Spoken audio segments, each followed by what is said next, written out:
Buenos días a todos. Primero tengo que agradecer a la Fundación que me haya concedido este honor de presentar este acto. Muy agradecido por ello. Han trabajado mucho en ello y por tanto, pues para mí es una satisfacción poder inaugurar el mismo.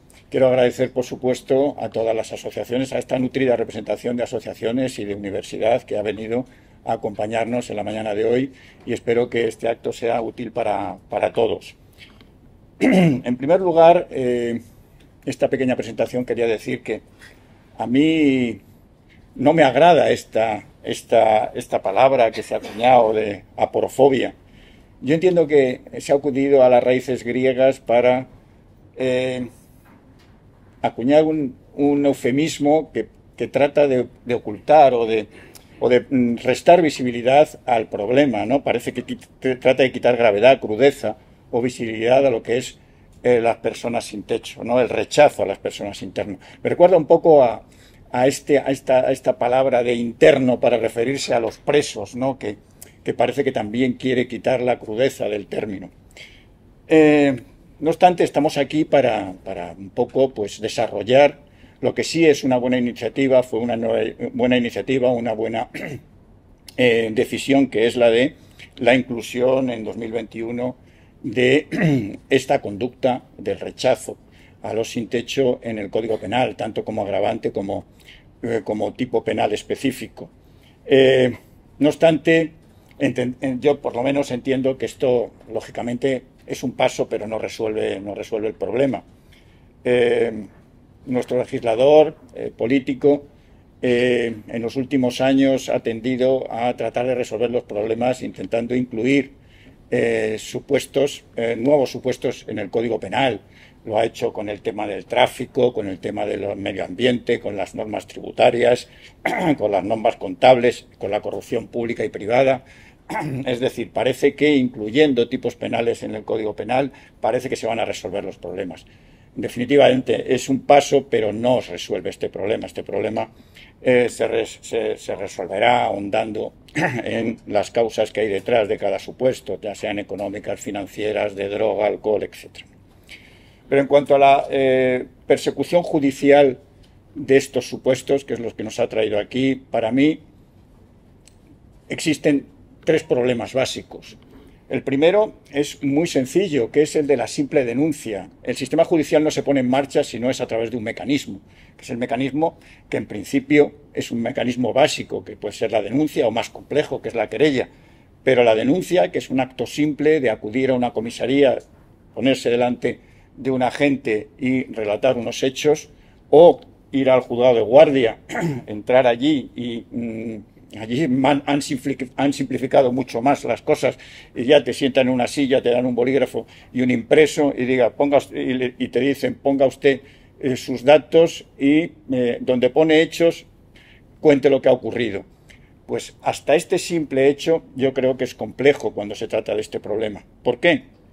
Primero por falta de conocimientos de las personas que están en esta situación. En segundo lugar, porque les falta hasta un requisito muy sencillo que hay que hacer constar una denuncia, que es que no tienen domicilio. Cuando les pregunta el comisario ¿dónde viven ustedes a efectos de notificaciones? Ellos no pueden decir nada. En tercer lugar, es que además puede faltarles en muchos supuestos, como por ejemplo los inmigrantes, la documentación necesaria para presentar una denuncia. Pero también es que les puede faltar, de cara a realizar esto, la credibilidad. Viene un señor en estas condiciones que se encuentran estas personas y a lo mejor hasta cuando vaya al juzgado de guardia no pasa el primer filtro, que es la seguridad privada que hay para acceder al edificio. Y en base a ello no puede presentar ni la denuncia. Por tanto, yo creo que este es un primer problema donde sí se juegan un papel importante tanto las asociaciones como la abogacía pro bono, para coadyuvar, para colaborar en que estas personas puedan tener acceso a la justicia mediante una simple denuncia. Otro segundo problema que a mí se me ocurre es el de la prueba.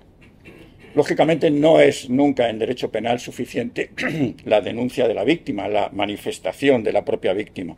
Normalmente se trata de supuestos que se ejecutan en la oscuridad, normalmente de noche, con nocturnidad, sin testigos, etc. Por tanto, es difícil acreditar o poder acreditar ante un juez luego que se ha realizado esta conducta.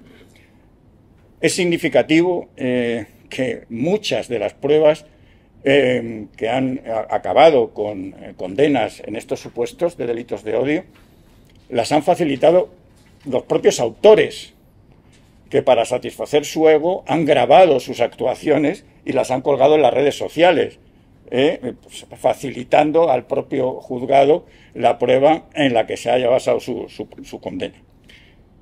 Pero lo cierto es que es una cuestión complicada la acreditación de estos hechos. Y el tercer problema es la motivación de la conducta. Claro, se nos exige que estas conductas, y lo dice el propio tipo penal, se deban a, o se circunscriban a fenómenos como la humillación, el menosprecio, el descrédito, dice concretamente el Código Penal, unido también al ánimo de lesionar la dignidad de la persona. Estamos hablando de muchos conceptos, que nosotros llamamos conceptos jurídicos indeterminados. Humillar, menospreciar, desacreditar, también el concepto de dignidad. Esto tiene que interpretarlo un juez o un tribunal y es complicado, sobre todo porque el derecho penal se rige por el principio de intervención mínima, es decir, solo los supuestos más graves, las transgresiones más graves del ordenamiento jurídico tienen que ser objeto de condena. Entonces, esta interpretación restrictiva de estos términos puede hacer complejo también que se castiguen estas conductas. Se nos han dado algún tipo de indicios, por ejemplo, la propia circular de la Fiscalía General del Estado pues nos ha hablado de que tenemos que primero determinar que ha habido una falta de estímulo, es decir, que no ha habido provocación, que estas conductas son gratuitas para poder ser perseguidas. Se nos ha dicho también que tenemos que acudir a los antecedentes del autor, a ver si pertenece a algún grupo excluyente, a ver sus redes sociales, para determinar a ver si es o puede ser objetivamente autor de estos hechos, a circunstancias del contexto como expresiones, tono, gestos, a la propia víctima, a la percepción que tiene la propia víctima, pero todos estos supuestos hacen difícil la tarea de acreditar ante un juez la existencia de estos tipos penales. Y no quiero ya robarles más tiempo. Somos conscientes de la importancia de nuestro papel como abogados, de abogados pro bono, en la persecución de estos delitos, en colaboración muy estrecha con las instituciones o con la propia universidad. Esta colaboración, nosotros desde luego estamos dispuestos a prestarla y fruto de ello, tanto yo como gran parte de mi equipo estamos aquí colaborando en este acto. Por tanto, muchas gracias a todos y ya cedo la palabra a la directora de nuestra fundación, Ana.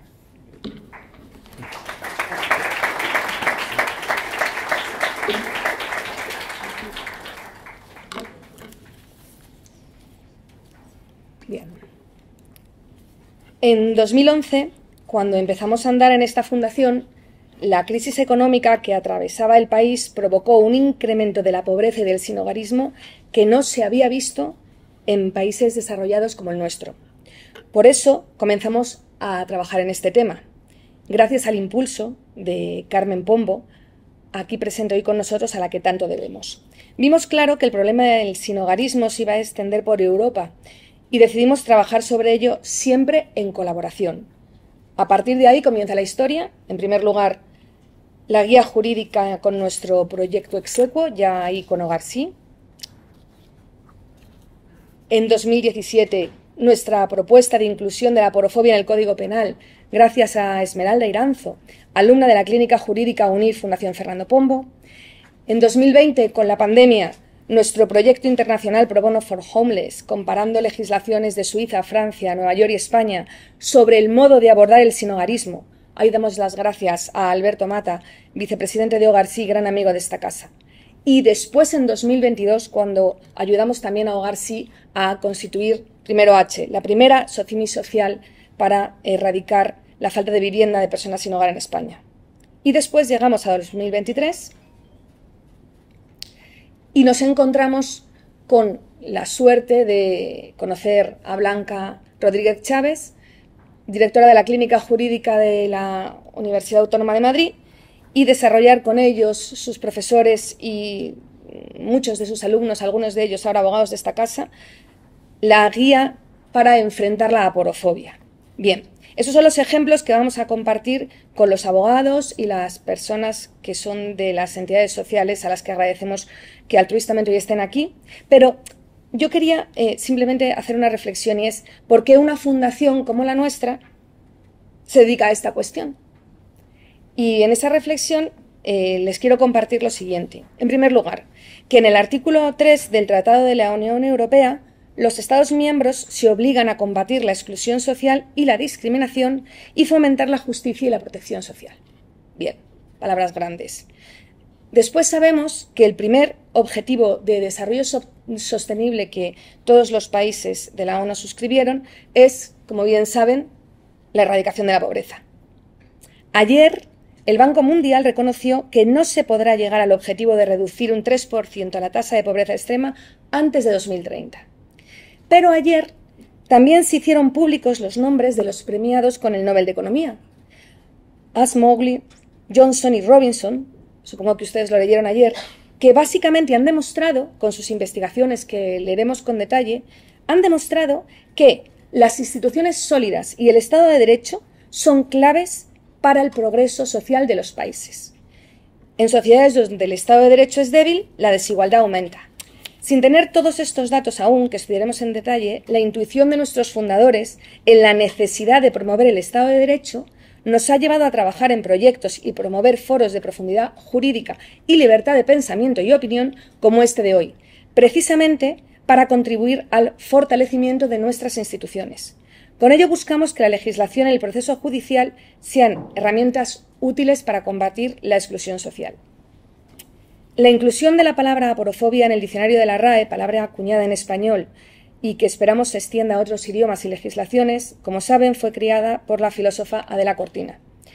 Adela explicó la importancia de ponerle nombre a las cosas que pasan, y en especial este rechazo u odio a los pobres. Y para ello, permítanme que, aun con el escaso tiempo que tenemos, les comparta el inicio de 100 años de soledad que parafraseó Adela para explicar este tema. Muchos años después, frente al pelotón de fusilamiento, el coronel Aureliano Buendía había de recordar aquella tarde remota en que su padre lo llevó a conocer el hielo. Macondo era entonces una aldea de 20 casas de barro y caña brava, construidas a la orilla de un río de aguas diáfanas que se precipitaban por un lecho de piedras pulidas, blancas y enormes como huevos prehistóricos. El mundo era tan reciente que muchas cosas carecían de nombre, y para mencionarlas había que señalarlas con el dedo. Ya no tenemos que señalar con el dedo el odio al pobre, porque la gran Adela Cortina le ha puesto nombre, y con eso nos ayuda a identificarlo y promover la dignidad de hombres y mujeres que quieren vivir en un sistema social y democrático de derecho, como dice nuestra Constitución. Precisamente para identificar este odio al pobre, vamos a celebrar hoy este seminario y las dificultades que esto entraña, como bien nos ha explicado nuestro director del Departamento de Derecho Penal, Carlos Sainz. Por tanto, dejo paso a los ponentes y a nuestro moderador, al que quiero mencionar especialmente y agradecerle a don Francisco Fita, que no solo es un experto piloto en rallies, sino también un gran abogado y una persona fuera de serie que lleva colaborando con organizaciones que luchan contra la aporofobia y en favor de la dignidad de las personas sin hogar muchos años. Nadie mejor que él para moderar esta conversación. Por favor, Paco, cuando quieras.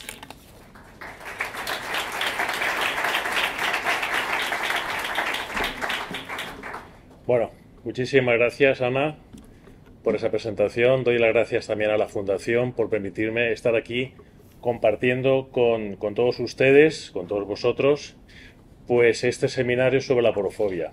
Como decía bien Ana, conozco un poco la materia porque en Valencia pues trabajamos con San Juan de Dios, que colaboramos con ellos, con Amigos de la Calle, con Bocatas, o sea que colaboramos, conocemos un poco lo que es este mundillo y sabemos cómo se sienten y cómo son tratadas estas personas.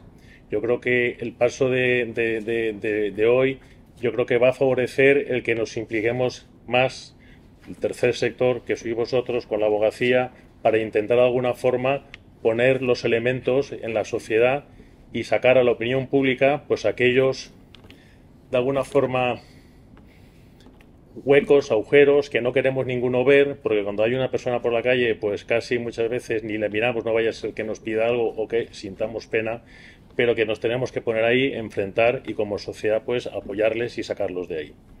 Yo ahora voy a hacer una breve introducción que me han preparado, las cosas hay que decirlas, y luego daré paso a los ponentes.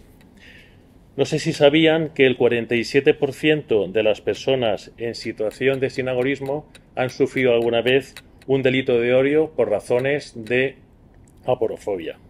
Pero no solamente que el 50% de las personas que están en la calle hayan sufrido alguna vez o hayan sido víctimas de un delito, sino que también el 87% ni siquiera consideran la oportunidad de denunciar esa circunstancia. Esta infradenuncia es el reflejo de un silencio forzado por el miedo y la desconfianza en el sistema.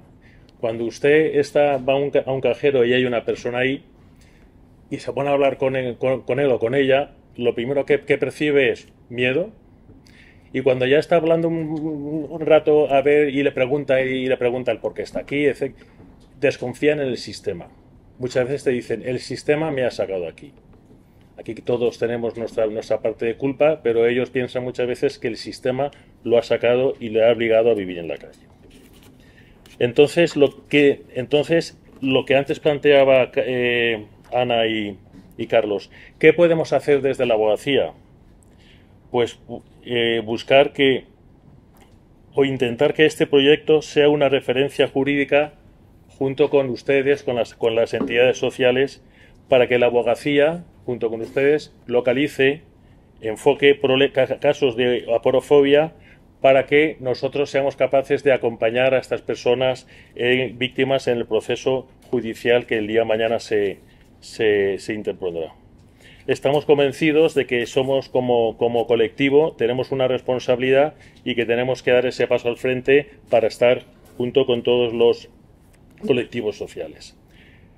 Seguramente ahora se estarán preguntando cómo llevar esto a término. Pues bien, esta jornada yo creo que es un punto de encuentro para fortalecer la colaboración entre los abogados y el tercer sector.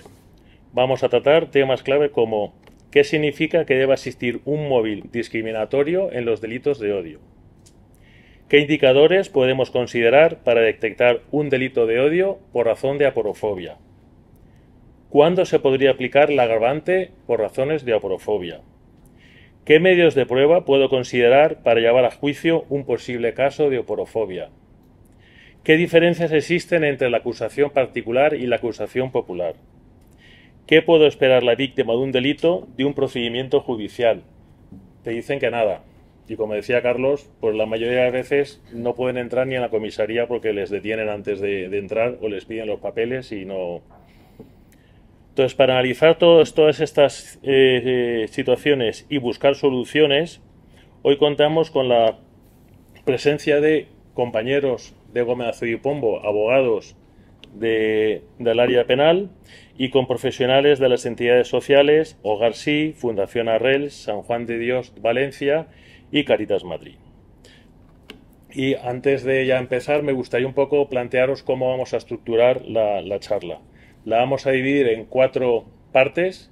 En cada una de las partes habrán 2 abogados de Gómez Azzouz y Pombo y habrán 2 entidades en donde yo les iré realizando una serie de preguntas, de cuestiones y que ellos irán interactuando. Después de las intervenciones de todos habrá un coloquio y luego habrá las conclusiones finales del encuentro, del seminario o como le queramos llamar. Entonces, me gustaría que subieran ahora al estrado Marta Martínez de Almeida y Juan Mira Ruiz, que son abogados de penal económico en Gómez Azzouz y Pombo. Por favor, cuando queráis. Marta y Juan, junto con Jennifer Marchante, son abogados de Gómez Azzouz y Pombo, y Rafael Merino y Patricia Fita, de la Fundación Fernando Pombo, son los que han participado en la redacción de la guía Enfrentando la Aporofobia. Y por eso, de alguna forma, estáis hoy aquí como artistas invitados. Ahora voy a pedir que Juan Manuel Rodilla, Coordinación de Acción Social de Investigación e Innovación de San Juan de Dios Valencia, y Marina Sánchez, técnica de investigación e incidencia en el Observatorio Jatento de Hogar Sí, también suban al estrado para empezar ya la charla coloquio. Bueno, Juan Manuel, y no creo y Marina. Juan Manuel, como responsable o como coordinador de la Acción Social de Investigación e Innovación de San Juan de Dios en Valencia, por favor, cuéntanos cómo atendéis a las personas que acuden a vuestra entidad y, en concreto, qué labor hacéis contra la aporofobia y si nos puedes proporcionar algunos ejemplos concretos de vuestro trabajo en este tema. Desde San Juan de Dios, Valencia, muchos de vosotros los conoceréis o conoceréis la Orden de San Juan de Dios. Somos actualmente uno de los principales proveedores de respuesta al sinhogarismo en la Comunidad Valenciana. En concreto, en la ciudad de Valencia, la entidad tiene un programa de urgencia social que lo que hace es trabajar con el Ayuntamiento de Valencia y los servicios de urgencia para evitar que si una persona se queda en una situación de sinhogarismo, de manera temprana, en las próximas horas, en el momento que se detecta, en 3-4 horas se le pueda dar un alojamiento de urgencia y no tenga que pasar, si lo desea, ningún momento en situación de calle. Aparte de eso, cuenta con 91 plazas individuales de atención al sinhogarismo. La idea es, mediante un modelo de atención integral, que la gente se queda en torno a, según el programa, 6 o 8 meses con nosotros, y se le da una serie de asistencia de atención integral, donde hay un servicio de salud, donde hay un servicio especializado de formación y empleo, donde hay un servicio de participación y vinculación comunitaria y finalmente de atención a derechos. El servicio especializado de atención a derechos, me paro un segundo y tengo que darle a esto. Perfecto. ¿Me habéis escuchado hasta ahora? No hace falta que repita, creo.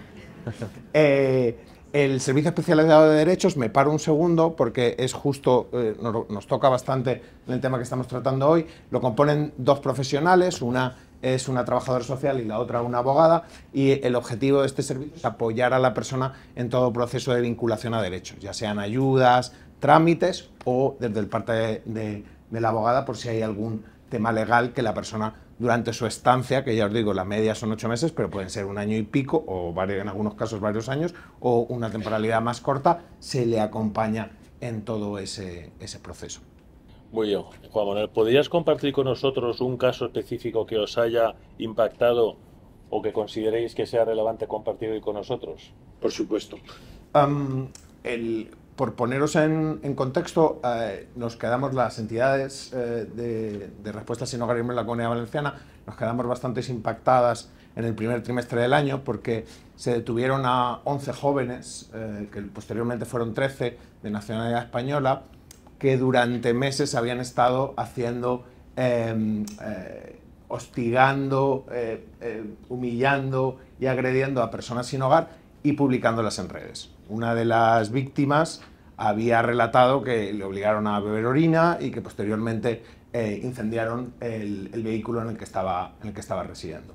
Esto pasó a final de abril, podéis buscar luego si queréis en internet, salen las noticias de las detenciones, etc.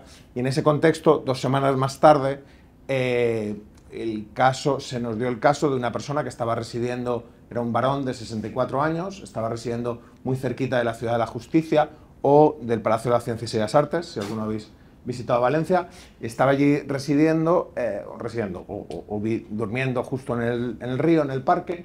Era una persona que había estado con vivienda hasta hace mes y medio antes, simplemente la persona propietaria de la vivienda falleció, los hijos que poseían la vivienda vendieron la vivienda y esta persona con los ahorros y dinero que tenía no se pudo permitir una vivienda y acabó en la calle.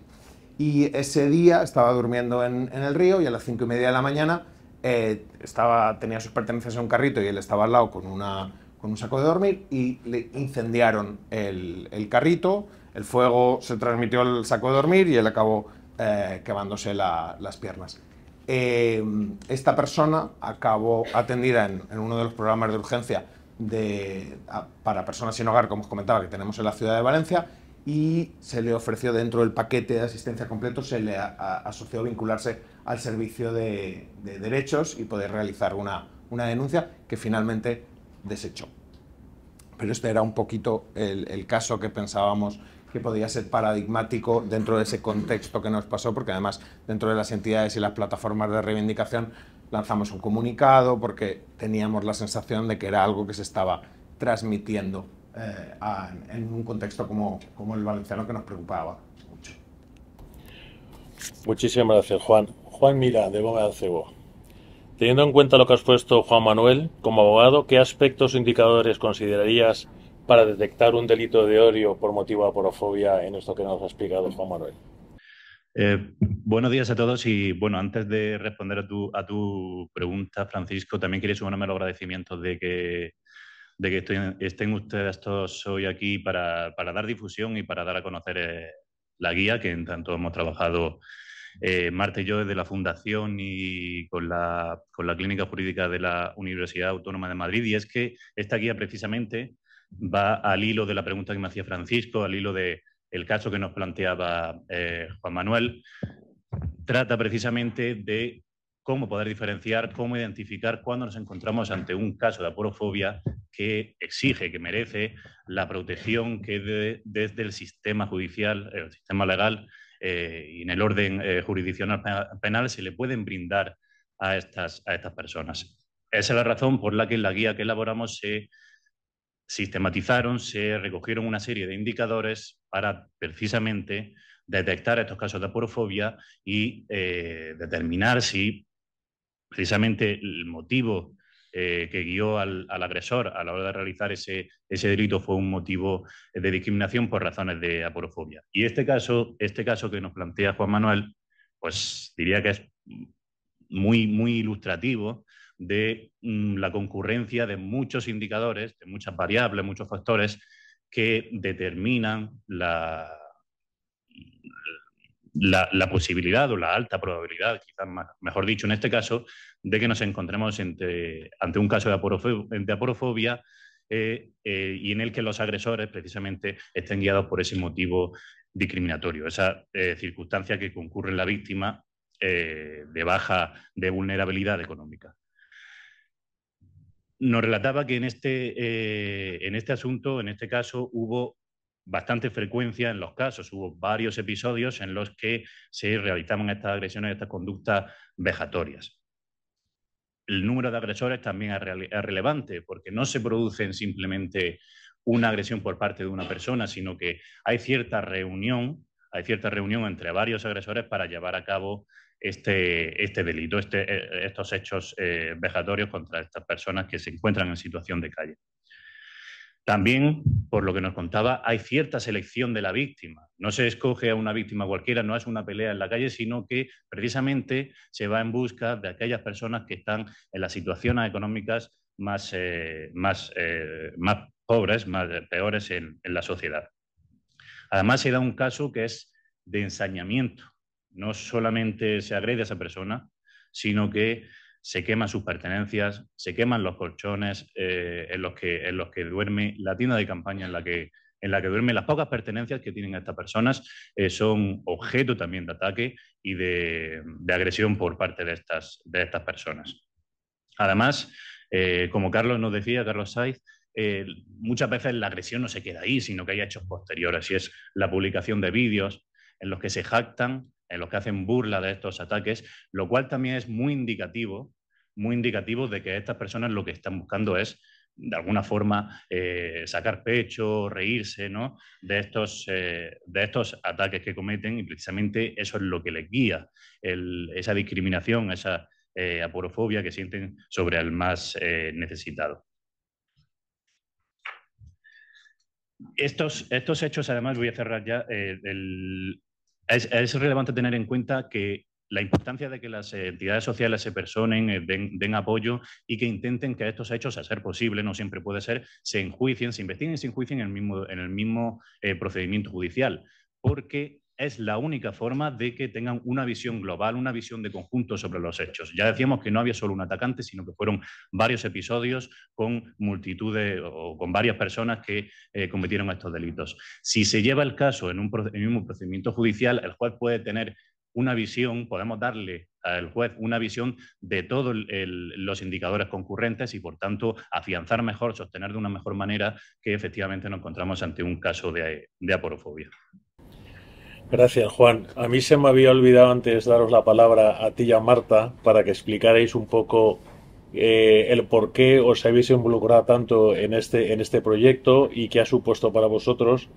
Tú en tu introducción, yo creo que ya lo has desarrollado. Ahora, Marta, si quieres comentar algo al respecto del por qué, qué es lo que ha aportado a ti como abogado y como persona, pues haberte comprometido en este proyecto, y luego ya daremos paso a la segunda intervención de Marina.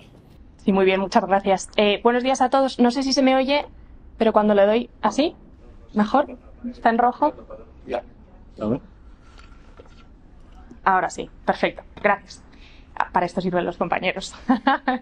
Bueno, buenos días a todos. Muchas gracias por estar aquí y dedicarnos vuestro tiempo.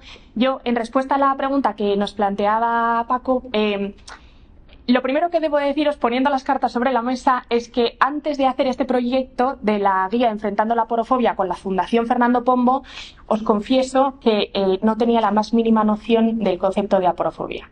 No tenía ni idea de lo que significaba ni de que existía. Fue haciendo la guía cuando me enteré de que en el 2017 se incluyó la propia palabra de aporofobia en el diccionario de la Real Academia Española y que en el 2021, y esto creo que puede ser interesante, solo 4 años después, entró en el Código Penal. Es decir, que una realidad que existía pero a la que nadie le había puesto nombre hasta el 2017 pasó a ser una realidad no solamente del día a día, sino una realidad jurídico-penal. Y ahí es donde ya empezamos a meternos en el barro, ¿no? Si no comprendemos muy bien de lo que estamos hablando, legislar sobre ello, pues a veces puede convertirse en farragoso. Y la segunda cuestión, en cuanto al proyecto, tenía mucho que ver con lo que decía Juan también. Creo que una de las cuestiones más positivas del proyecto, por si a alguien también esto le puede quizás ayudar a la hora de plantearse uno, fue la cuestión que significó abordar el mismo tema, la aporofobia, desde distintos puntos de vista, como pueden ser los abogados en ejercicio, pero también los profesores, ¿no? Desde la academia, desde la doctrina, la idea de abordar la legislación penal, un tipo delictivo, un agravante, desde alguien que se dedica en su día a día a valorar estas cuestiones, ¿no? Y luego juntarlo con la perspectiva de la práctica diaria de los abogados, ¿no? Entonces fue muy interesante. Y por aquí, no quiero que se sonroje, pero un alumno de la Autónoma que estuvo en nuestro grupo preparando la guía, Víctor está por ahí detrás, que fue uno de los alumnos de la Autónoma que preparó la guía con nosotros. Y yo creo que esta es una cosa que hay que tener muy en cuenta, ¿no? A la hora de abordar una realidad que ya existía, como era la aporofobia, pero que era nueva en el ámbito penal, poder juntar a diferentes grupos que abordan la cuestión todos juntos, pero desde diferentes puntos de vista, ¿no? Esto fue muy interesante también en cuanto a la guía. Gracias, Marta. Retomamos contigo, Juan Manuel. Nos has contado el caso ese que antes nos has dicho, pero ¿recuerdas algún otro caso en donde los indicadores no fueran tan claros, tan perceptibles en vuestra experiencia en San Juan de Dios? Sí, y nos resulta interesante y paradigmático comentarlo, porque es verdad que de las miles de personas que atendemos cada año, hay situaciones que no son tan claras, pero que dificultan extremadamente la situación. Nosotros, además, por algo que habéis comentado antes, y antes de empezar por el caso, 15 segundos solo, nos gusta mucho recalcar que las personas a las que atendemos no son personas sin hogar, son personas en situación de sin hogar, porque en realidad uno de los programas, y no somos nosotros, cualquiera de las entidades sociales que están aquí, nuestros programas de viviendas tienen un éxito de 9 de cada 10 personas que pasan por el programa acaban accediendo a una vivienda y acaban teniendo una vida normalizada, con lo cual son personas que pasan por una situación de vulnerabilidad un tiempo y que obviamente en esa situación de vulnerabilidad acumulan una serie de dificultades. El segundo caso es el caso de, que sí que nos ha permitido citar el nombre, el caso de Ahmed, una persona que procede del Magreb y que estaba en uno de nuestros programas residenciales, en una vivienda, trabajando además dentro del programa de formación y empleo. Estaba realizando una formación, llevaba ya unos meses con nosotros. La verdad es que era un caso modélico de intervención y estaba ya prácticamente terminando el curso formativo para acceder a la búsqueda activa de empleo. El caso es que a lo largo de su proceso acudió un día al banco, él no tenía notificación, pero su situación administrativa había cambiado. Entonces, desde la oficina bancaria, que no tiene importancia cuál, no le dejaban acceder a sus ahorros, a sus ingresos. Él se puso en contacto como uno de los servicios que os comentaba antes, es el servicio de atención a derechos, fue a hablar con la abogada le estuvo asesorando y le dijeron, bueno, no pasa nada, vamos y hablamos con la oficina. Fueron tanto Ahmed como la abogada a hablar y la verdad es que los trataron bastante mal, poco menos que los tiraron de la oficina y les dijeron que no tenía derecho a acceder a sus ahorros.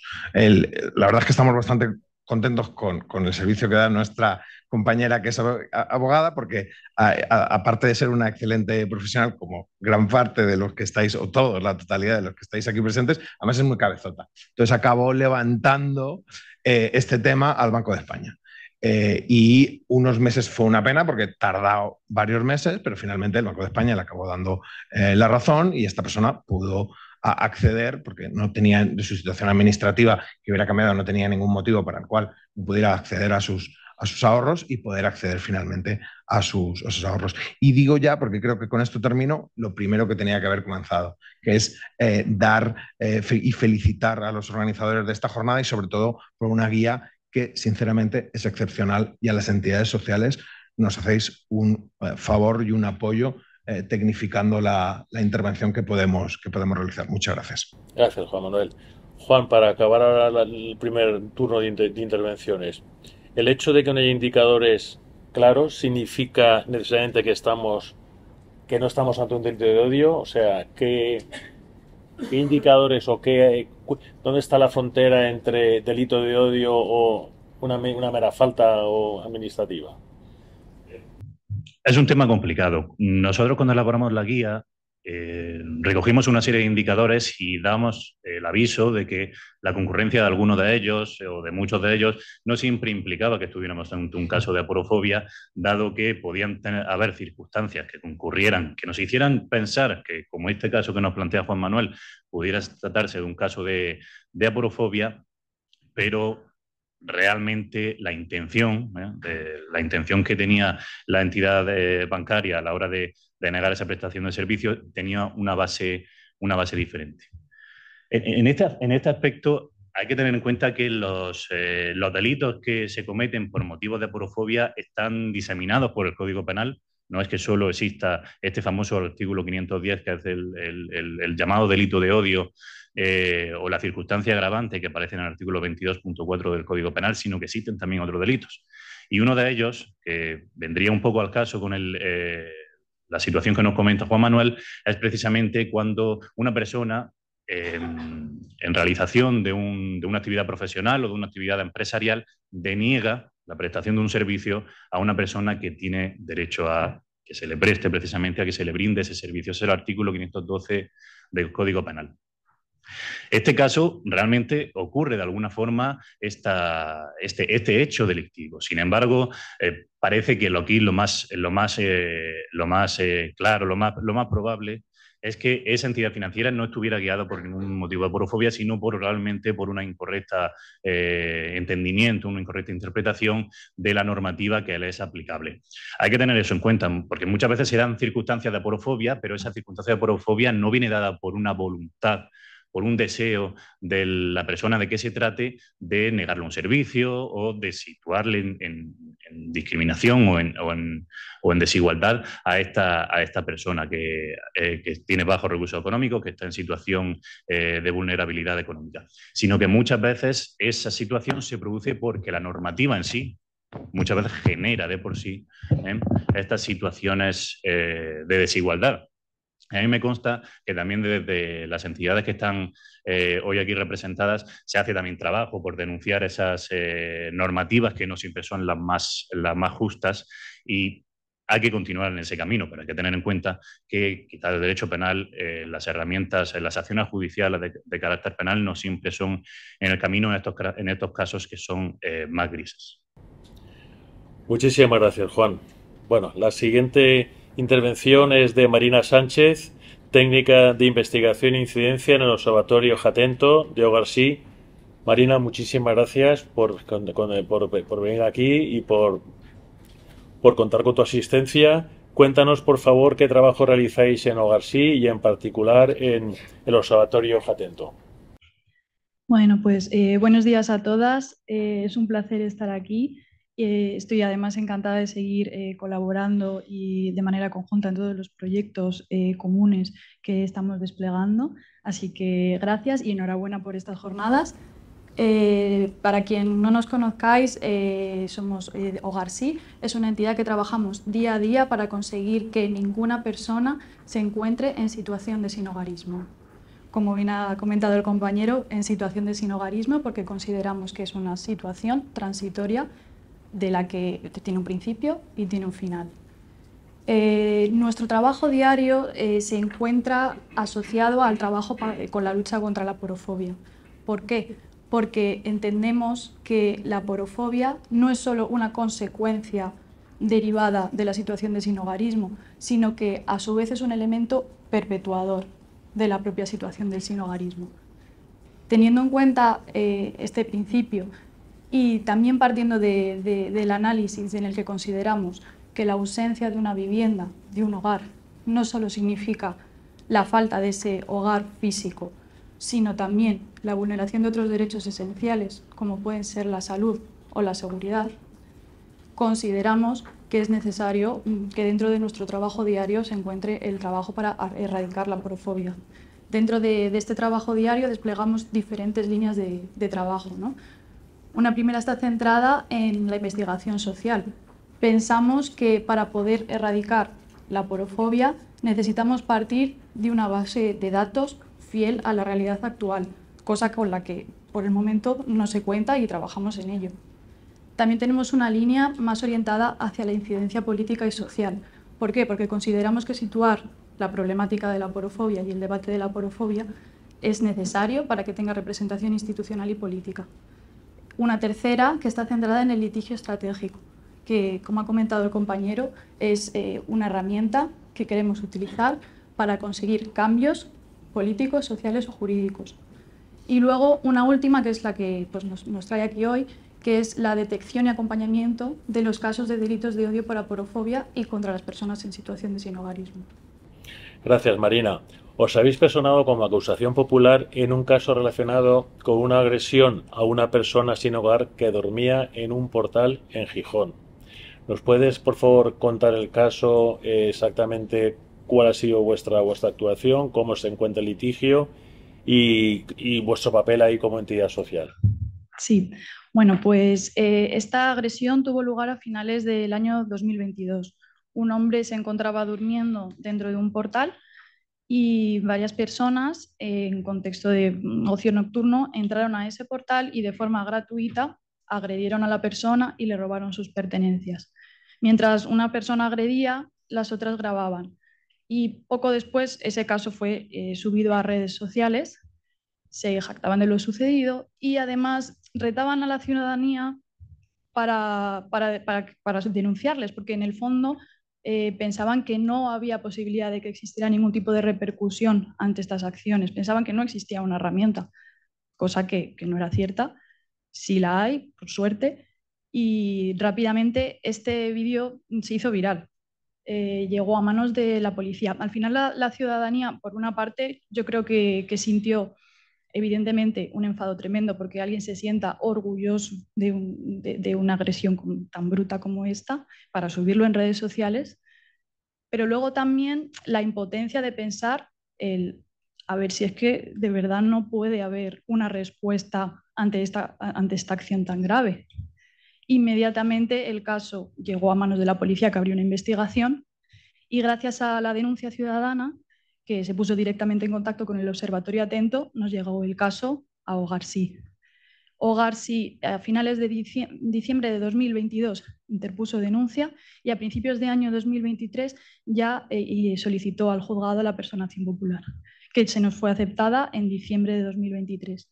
Y actualmente pues, estamos a la espera de recibir noticias. Gracias, Marina. Marta, esta pregunta va para ti. En todo procedimiento jurídico, pero especialmente en el penal, el elemento probatorio es fundamental. Háblanos un poco sobre las dificultades probatorias en los casos como los que acaba de comentar ahora Marina, y en concretos en aquellos en los que no contamos con testigos o no están dispuestos a declarar como tales. Sí, muchas gracias. Bueno, yo creo que lo primero, quizás, para abordar esta pregunta de la prueba es comprender qué es lo que estamos buscando probar. Porque uno puede entrar enseguida a buscar la discriminación y quién puede contarme que lo vio, pero no sabe exactamente qué es lo que está intentando que quede demostrado en el procedimiento judicial. Entonces, para que tengamos por lo menos una primera aproximación, en los delitos que están recogidos en el 510 están agrupados, digamos, en dos apartados. En el primer apartado están los delitos de odio que llamamos incitantes y en el segundo apartado están los delitos de odio que calificamos de injuriantes. La diferencia muy simplificada es que en aquellos que están incluidos en el primer grupo, en los incitantes, hay dos elementos que persisten: la creación de un clima de odio y actuar movido por cuestiones discriminatorias, por motivos discriminatorios. Ahora bien, la diferencia con los delitos del apartado segundo es importante, porque los que se encuentran recogidos en el apartado 2 no requieren de la generación de un clima de odio, probar que se ha generado un clima de hostilidad contra un grupo determinado, ¿no? Sí requieren el motivo discriminatorio, actuar movido por discriminación hacia algún grupo en particular, los grupos que llamamos diana, pero no requieren el clima de odio. De hecho, si nos vamos a los del apartado 2 y tenemos un clima de odio y además lo podemos probar, esto nos va a servir como agravante para conseguir que la pena tenga en su caso mayor peso, ¿no?, en la condena. Ahora bien, ¿qué nos interesa a nosotros? En este caso nos va a interesar los del grupo 2, en particular el primero de todos, que está en la letra A, porque tiene que ver con dos cuestiones fundamentales. La primera de ellas es lesionar la dignidad a través de actos humillantes. Carlos lo ha mencionado muy bien en la introducción, ¿no? Esta es una de las grandes claves de los delitos de odio, sobre todo del apartado 2. Y la segunda cuestión es actuar movido por motivos discriminatorios. Entonces, la prueba, ¿qué necesitamos? Primero necesitamos saber que nos tenemos que centrar en estos dos elementos. Y luego tenemos que conocer que los medios más habituales y sobre todo para este tipo de delitos tienen mucho que ver, por supuesto, con la declaración de la víctima, tienen que ver con los testigos si los conseguimos encontrar, pero ya nos han ido avisando varios de los ponentes que va a ser una cuestión bastante difícil, y luego tienen que ver también incluso muchas veces con el atestado, si lo hay en su momento. Una cuestión clave en estos supuestos, ya lo han mencionado también Carlos, Marina y Juan también lo ha dicho antes, es el propio vídeo, ¿no? Ahí lo tienes, me perdonáis la expresión, servido en bandeja, ¿no? La respuesta a la gente que grabó este vídeo retando es sí, hay una respuesta en el 510.2a, y cuando entra la entidad a apoyar a la víctima, la va a tener centrándose en esos dos elementos, en la lesión de la dignidad de la persona, es decir, que en este caso, por ejemplo, la declaración de la víctima es clave, ¿no? Si es capaz de en una situación tan complicada como esa y en un momento de revictimización en el que tiene que volver a vivir lo que ya ha pasado y encima contárselo a otra parte que la va a cuestionar, ser capaz de poner de manifiesto incluso cómo se sintió, ¿no? ¿Qué le generó? ¿Qué tipo de sentimientos llegó a percibir? Porque ahí es donde va a estar la humillación también, ¿no? Otro de los elementos muy, muy importantes, y ya con esto termino, que estoy viendo la mirada de Paco, tiene que ver con el atestado. Una de las cuestiones que más nos puede ayudar es que la policía esté también, digamos, educada en este tipo de delitos. Y es muy interesante saber que la Policía Nacional, por ejemplo, tiene un grupo, Policía Nacional para las cuestiones de delitos de odio, igual que hay una fiscalía también para los delitos de odio. Entonces, este es un avance también muy importante que debemos tener en cuenta a la hora de afrontar el procedimiento judicial. Gracias, Marta. Marina, esta pregunta va para ti. Como responsable de este observatorio, cuéntanos qué dificultades prácticas encontráis para alcanzar el ideal probatorio en los casos de oporofobia. ¿Qué obstáculos específicos os enfrentáis para recopilar las pruebas y los testimonios? ¿Y cómo abordáis esa falta de testigos o la reticencia de ellos a declarar? Vale. Bueno, pues lo primero que considero necesario aclarar para responder esta pregunta es que normalmente cuando nos encontramos ante un delito de odio por aporofobia y contra una persona en situación de sinhogarismo, no podemos contar con la denuncia o la participación activa de la persona afectada en el proceso judicial. No podemos darlo por hecho. ¿Por qué? Porque en la mayor parte de estas ocasiones las personas o no quieren denunciar o no están en el momento vital en el que puedan permitirse denunciar. Y esto es súper importante porque significa que desresponsabilizamos, quitamos peso a la responsabilidad de la víctima a participar en el procedimiento judicial. Hay que tener en cuenta que las personas que vienen de una situación de sinhogarismo han acabado de esa manera porque el sistema les ha fallado. Entendemos que el sinhogarismo es un problema estructural. Las personas que acaban en situación de sinhogarismo son olvidadas, son depositadas en los márgenes de nuestra sociedad y como consecuencia nos encontramos con una ruptura de la relación de confianza que puede existir entre la persona y las instituciones, los grupos sociales, las entidades especializadas, los cuerpos de seguridad. Entonces partimos de una relación de desconfianza que tenemos, que nosotras como responsables y como profesionales podemos intentar y podemos trabajar por repararlo. Pero es que además venimos de una situación en la que esa persona acaba de ser víctima de un delito de odio que, como ha mencionado antes, no es casual. Se selecciona a la víctima por su pertenencia a un cierto grupo social y a todas las personas que comparten ese conjunto de características. Y la persona que ejerce esa violencia, en el momento de la agresión, está marcando una situación de superioridad. Evidentemente, el conjunto de la falta de confianza y el marcar el mensaje de situación de inferioridad crean un caldo de cultivo ideal para no denunciar, la verdad, y no querer participar. Entonces, es en este momento en el que necesitamos reforzar desde nuestros equipos todo lo posible a través de pruebas. Que ya hemos mencionado la importancia de los testigos. Por supuesto, el caso de Gijón con el vídeo es muy evidente, pero la realidad es que la mayor parte de los delitos de odio por aporofobia que tienen lugar no van a ser grabados y no van a ser subidos a redes sociales por los propios agresores. O sea, esto es una excepción. Lo normal es que tenga lugar en contexto de ocio nocturno, que esté lejos de los ojos de la población, que a lo mejor haya testigos pero por desconocimiento o por miedo no se atrevan a testificar. Entonces, por supuesto, es un gran reto.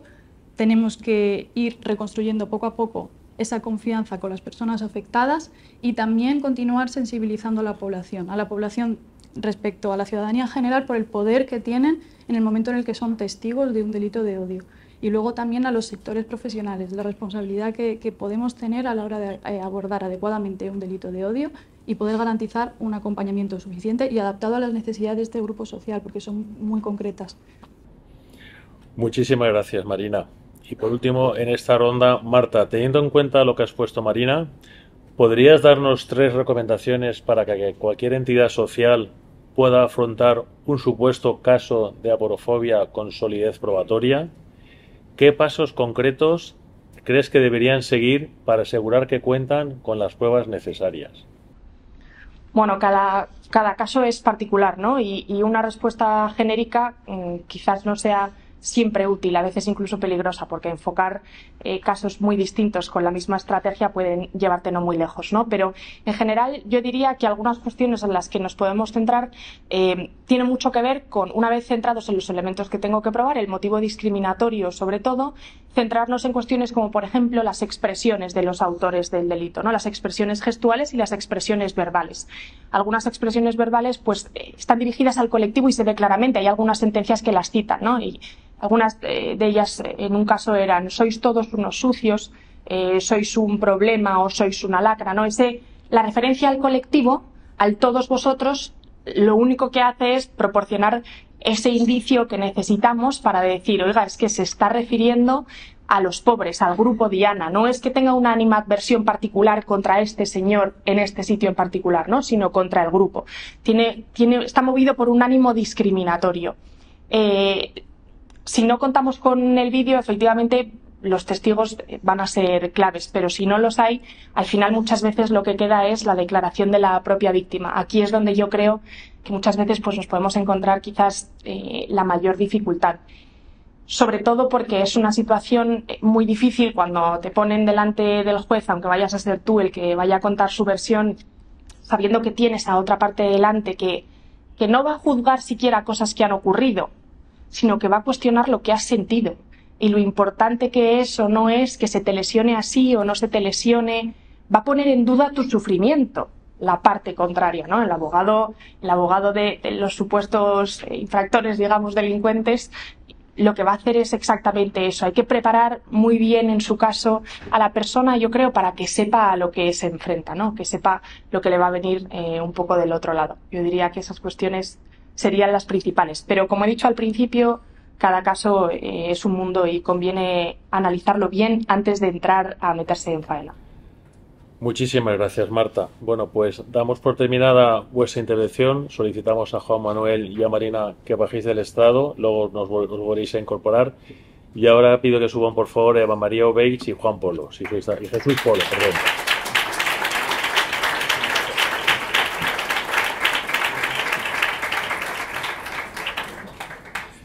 Jesús, perdona que me he equivocado con tu nombre, porque tengo un cuñado que se llama Juan Polo. Entonces ha sido de alguna forma... te visualiza enseguida. Bueno, pues la primera intervención vamos a pedir a Eva María Obeich Naya, responsable del Departamento Jurídico en Fundación Arrels, que ha venido a Barcelona para estar hoy con todos nosotros, que nos diga exactamente qué hace su entidad, cómo atendéis a las personas que acuden a vuestra entidad y, en concreto, qué labor hacéis contra la aporofobia. Cuando quieras, Eva. De acuerdo, pues... Muchas gracias. No se oye. ¿No está? ¿Ahora sí? Sí, perfecto. Pues muchas gracias por habernos invitado. Para nosotros es un lujo estar aquí. Estamos muy contentos de que se esté haciendo un seminario como este en relación a la aporofobia. Estamos muy contentos también con la colaboración que hemos hecho con el despacho. Arrels Fundación es una entidad que trabaja en Barcelona desde el año 1987, acompañando a personas que están en situación que duermen en calle. Tenemos un centro abierto en el Raval de Barcelona y entonces es el centro, digamos, neurálgico de la entidad, y a partir de aquí empezamos dando servicios higiénicos básicos o servicios básicos a las personas que estaban en situación de calle para que pudieran hacer ducha, cocina, guardar cosas, y a partir de aquí se fueron dando diferentes servicios de acogida, servicios jurídicos, y también prestamos alojamiento, pero solamente alojamos a aquellas personas que están en situaciones muy cronificadas y que no pueden llegar a ningún otro servicio público. Sino nosotros en principio lo que hacemos es acompañar y orientar para que las personas vayan a servicios públicos. Actualmente nos hemos hecho grandes, o sea, somos locales pero nos hemos hecho grandes, somos una fundación con 100 trabajadores, tenemos unos 400 voluntarios y tenemos muchos colaboradores, o sea, somos una fundación privada que vive de la financiación privada, y esto también nos permite poder ser muy reivindicativos y somos apolíticos, o sea, nos permite que podamos... Entonces, respecto al tema de la aporofobia, el servicio jurídico empezó, como esto que dicen, como las grandes cosas en un garaje. Empezó una abogada haciendo 2 horas cada 15 días de asesoramiento jurídico en las calles de Barcelona, que hoy en día es la directora de la entidad. Vimos que había mucha necesidad, nos hemos ido haciendo grandes y hoy en día tenemos un servicio jurídico que son 2 abogadas a tiempo completo y otra media jornada. Y bueno, y estamos, sobre todo, lo que hacemos es, por una parte, la atención directa a las personas y por otra parte, al hacer tanta atención directa, pues vamos recogiendo todos esos casos que creemos que pueden ser discriminatorios y les damos pues el cauce o el curso legal para intentar cambiar las circunstancias. Por ejemplo, nosotros hemos presentado muchas quejas ante la Sindicatura de Greuges de Barcelona, que viene a ser como el defensor del pueblo, y nos han dado la razón de normativas del Ayuntamiento de Barcelona que creíamos que eran discriminatorias, etcétera. Y ahora estamos también, pues, nos hemos personado en varios procedimientos como acusación popular, también nos hemos personado en alguna situación o en algún caso muy excepcional como defensas o como acusación particular en los casos en que no se da un letrado del turno de oficio, y estamos ahora también abriendo el tema del litigio estratégico. Gracias, Eva. Estáis llevando ahora en Barcelona un caso relacionado con la agresión a una persona sin hogar. En este caso estáis colaborando, o creo, con la Fundación Fernando Pombo, con Gómez Acevedo y Pombo, y en concreto Juan os está apoyando en este procedimiento. Correcto. ¿Podríais contarnos más sobre vuestro papel como acusación popular y cómo estáis contribuyendo a la defensa de los derechos de las personas sin hogar? Vale, pues mira, este caso, el tema es, nos llegó derivado de otra asociación, porque la propia víctima fue la que se puso en contacto de una asociación por discriminación por motivos raciales, y aquel pensó en un inicio que la agresión la había sufrido por este motivo. Después de un tiempo la asociación llegó a la conclusión de que no, que era porofobia, y entonces nos lo pasó a nosotros, y este caso nos llegó con la instrucción cerrada, por decirlo de alguna manera, ¿no? Y entonces, para que sepáis un poco de qué estamos hablando, es un señor que se dedica, que como medio de vida tiene el recoger chatarra, y va por la calle de Barcelona con un carrito recogiendo chatarra en los contenedores donde encuentra, con su mujer. Entonces, en mitad de la mañana se sienta a tomar un café en un bar de Barcelona, y es un señor de unos 60 años, y unos señores que están sentados al lado se levantan y le pegan una paliza, pero le pegan una paliza que le deforman la mandíbula, tiene pérdida de piezas dentarias, sin que haya mediado ninguna pelea ni ningún nada previo. Esto cesa cuando llega la mujer gritando, se hace un atestado, bueno, viene la policía, este señor requiere para sanar una intervención quirúrgica, tarda 60 días en sanar, le han quedado secuelas, tiene un problema en el oído ya que ha perdido parte de la audición, ha necesitado una dentadura postiza, bueno, una serie de cosas. Bueno, cuando nosotros miramos este caso, yo realmente el motivo de todo fue, o sea, el motivo por el cual este señor le pegan esta paliza sin mediar palabra fue porque les molestó el carrito, les molestó que este señor se sentara allí. Claro, yo vi clarísimamente que era un tema de aporofobia. En este caso había acusación particular, porque en este tipo de temas el turno de oficio te da acusación particular. Estaba el Ministerio Fiscal y nadie solicitó aporofobia. Nosotros en el escrito de calificaciones solicitamos la agravante de aporofobia, pero entendíamos que tenía todo un poco ya de problema probatorio. Entonces, ya como estábamos en colaboración con el despacho, dijimos, oye, pues ya que tenemos un grupo de penalistas excepcionales, vamos a aprovechar, les pasamos las actuaciones y a ver si nos pueden echar una mano. Juan, cuéntanos en qué consistió vuestra colaboración en este caso y qué barreras habéis encontrado que podrían haber dificultado o poner dificultades en la apreciación de la aporofobia como agravante en este caso en concreto. En este caso, como... No. Ahora sí. Decía, en este caso, como comentaba Eva, nos lo presentaron cuando la fase de instrucción ya estaba cerrada, y entonces recabar pruebas, evidencias de que este delito se había cometido por un motivo de aporofobia era ya más complicado. Muchas veces es necesario que, a ser posible, la entidad social se persone durante la fase de instrucción para poder solicitar aquellas diligencias que sean precisas para precisamente conseguir aflorar toda la evidencia que pone de relieve que nos encontramos ante un caso de aporofobia. Y el caso que nos presentaba Eva, que nos presentó en aquel momento, era bastante claro. ¿Por qué? Porque se daban varios indicadores de los que hemos hablado ya anteriormente. Como decía Eva, no había ningún conflicto previo, el ataque fue completamente desproporcionado. Recuerdo que se recogía en el atestado que cuando se había atacado injustificadamente a esta persona no se defendió de ninguna manera, y cuando estaban en el suelo siguieron propinándole puñetazos y patadas, y se sumaron incluso, si no recuerdo mal, alguna persona más en la agresión que estaba en este mismo grupo. Aquí encontrábamos el problema de que a nivel probatorio, digo porque por los hechos parecía bastante claro que era una situación, un caso de aporofobia, pero a nivel probatorio sí encontramos el escollo de que la policía no había filiado a los testigos que habían presenciado aquellos hechos. Con lo cual, llegado al juicio, la única versión que iba a haber, digamos, en pro para sostener esa situación de aporofobia sería la de la propia víctima y su mujer, que había acudido a la agresión pues justo cuando ya estaba finalizando o al momento de finalizar.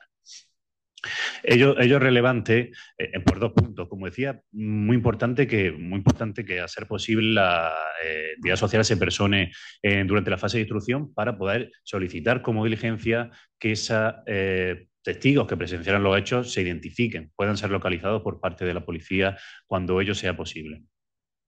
Y por otro lado, nos comentaban que la Fiscalía no había solicitado, y ello al final tuvo su incidencia, no había solicitado que la concurrencia de la circunstancia agravante de aporofobia. Ello no debe suponer un obstáculo para las entidades sociales, pienso yo, en la mayoría de los casos, para sostener a través de ese litigio estratégico la postura de que realmente nos encontramos ante una situación de aporofobia. Pero sí les comentaba, y esto finalmente es lo que sucedió en el acto de juicio, que ante una posible conformidad, la acusación popular, en este caso la entidad social, debe tener mucha precaución para oponerse a una conformidad que cuenta con el acuerdo de las partes, que cuenta con el consentimiento ya no de los agresores solamente, sino de la propia víctima. En este sentido, es muy importante tener claro que desde el litigio estratégico se pueden instrumentalizar los casos, hasta cierto punto se puede hacer una instrumentalización de aquellos supuestos que tienen un componente de aporofobia para conseguir una jurisprudencia, una interpretación de la norma que nos apoye en futuros casos, precisamente es el propósito de la litigación estratégica, pero lo que no se puede hacer es instrumentalizar personas. Entonces, si aquí te niegas a llegar a una conformidad, aunque pase por reconocer, aunque pase por admitir que esto no era un caso de aporofobia, estás sobreponiendo algún tipo de interés general sobre el de la víctima, que está en ese caso, que al final es la protagonista y la más importante en esa situación. Gracias, Juan. Eva, explícanos por qué decidisteis personaros en este caso en concreto como acusación particular y si esto es una práctica habitual para vosotros. Vale, pues decidimos personarnos como acusación popular porque en el año 2018 asesinaron a una usuaria de nuestra entidad en la calle y entonces pues el procedimiento terminó en la instrucción, pues no había pruebas y no había tampoco una parte que estuviera como insistente. Esto nos hizo una reflexión dentro de la entidad que pensamos, ostras, si acompañamos a las personas, las acompañamos.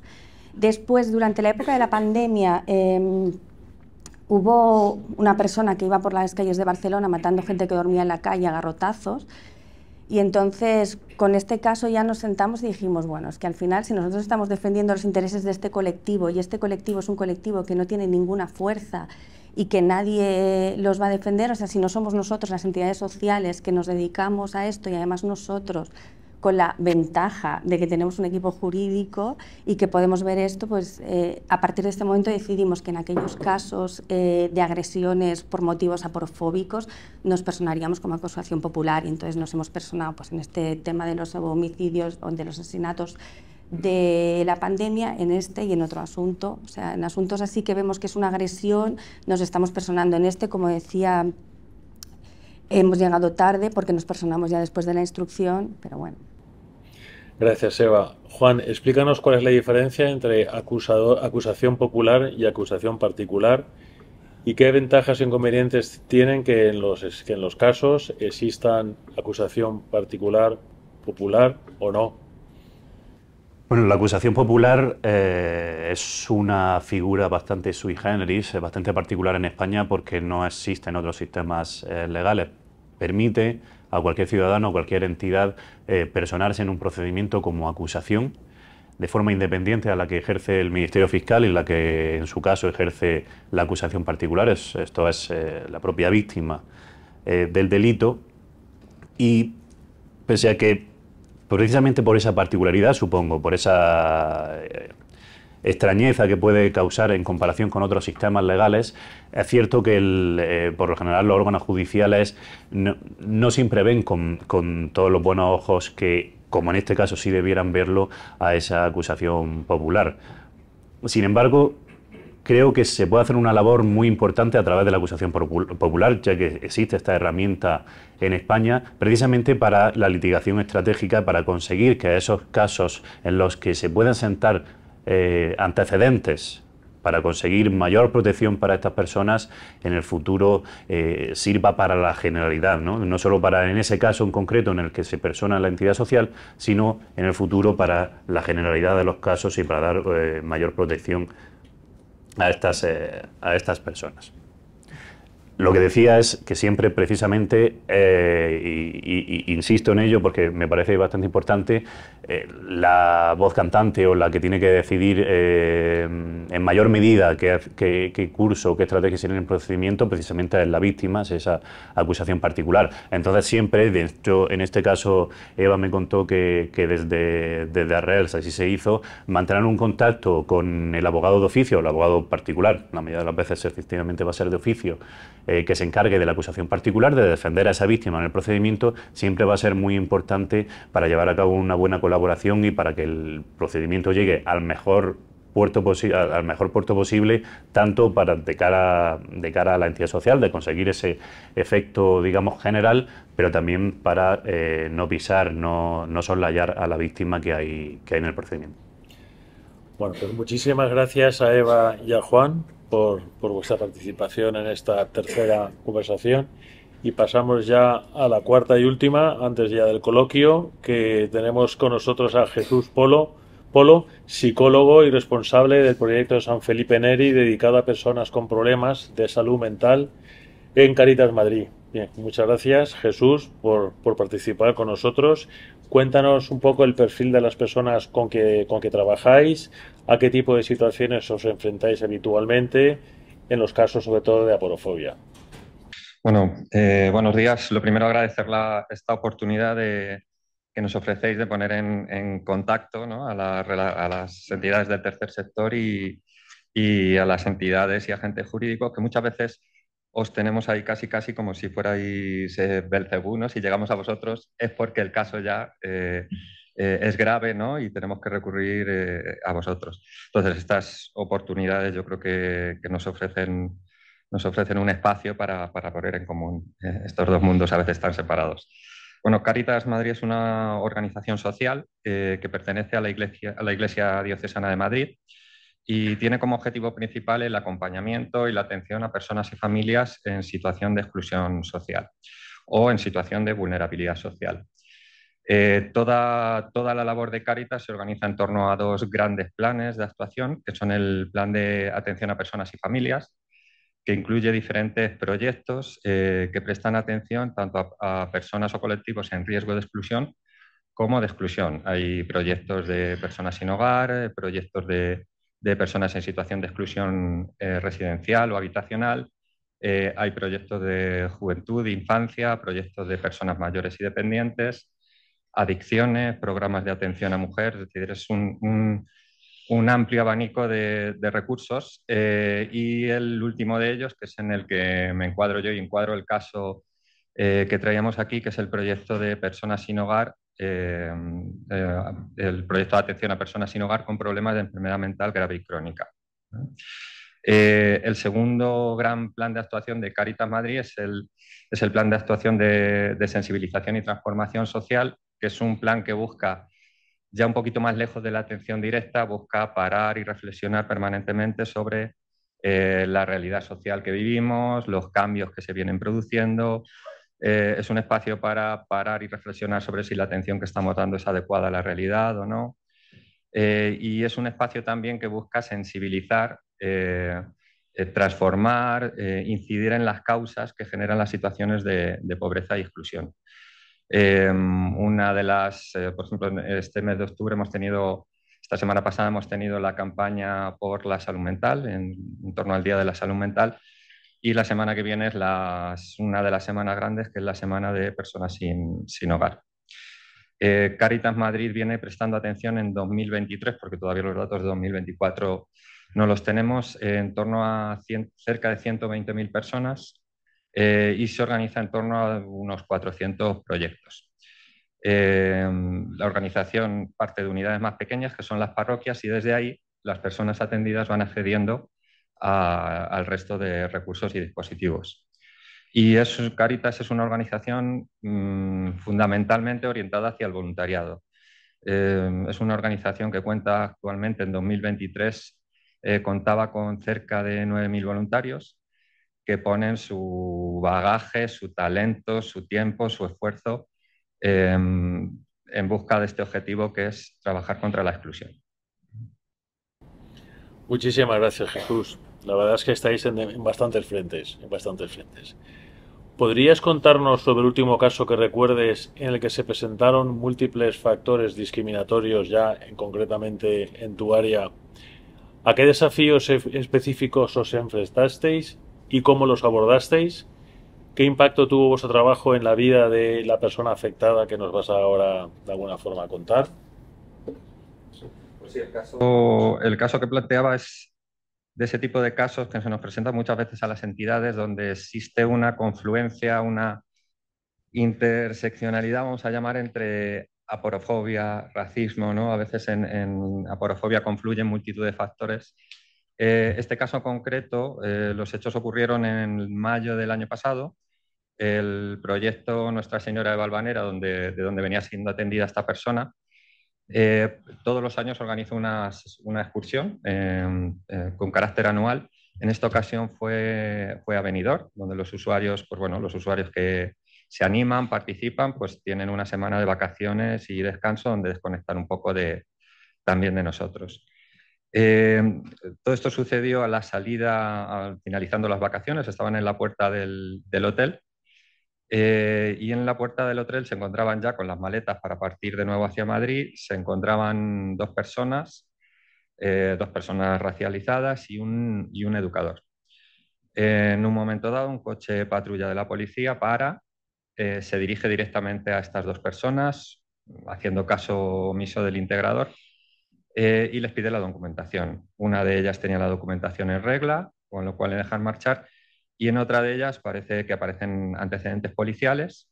Luego apareció que había una orden de expulsión, y lo llevan a comisaría. Cuando el integrador intenta explicar que es una persona con enfermedad mental, que está de vacaciones, que hay un tratamiento farmacológico que esta persona tiene que seguir y por tanto es necesario saber dónde va y por cuánto tiempo va a estar detenido, recibe un empujón bastante fuerte, en lo que entendemos que es un ejercicio de abuso de la autoridad, porque la persona no estaba más que preguntando dónde se lo llevaban y para tenerlo localizado. Cuando pasa el resto del equipo, se vuelve para Madrid, un integrador tiene que quedarse pues, siguiendo el rastro de esta persona sin obtener ningún tipo de información. Indagando lo localiza en el juzgado de instrucción de Benidorm, donde el juez lo pone en libertad. Además, en palabras textuales del juez, dice que no entiende cómo una persona con estas características pues, está siendo detenida, no es inmediatamente puesta en libertad. Cuando el integrador se encuentra con ellos y van a reclamar su pasaporte, que estaba en la policía, no le dan ningún tipo de información, les dicen que el pasaporte tiene que quedarse en comisaría, y se dirigen a esta persona españolizando continuamente su nombre, ¿no? Si el nombre es Ilias, le llamaban continuamente Hilario, en un tono muy, muy jocoso, evidentemente con intención de ofender. Y cuando hablaban entre ellos se dirigían a la persona continuamente como Moro, el Morito, ¿no? Desconocemos si la persona lo oyó, desde luego el educador sí. Y bueno, pues es de estos casos donde la línea o donde la guía, ¿no? Hay que afinar muy fino para saber si estamos hablando de un delito de aporofobia, ¿no? Y no sabemos si tiene cabida en el famoso artículo 510, creo, ¿no? Punto 2, ¿no? de humillaciones.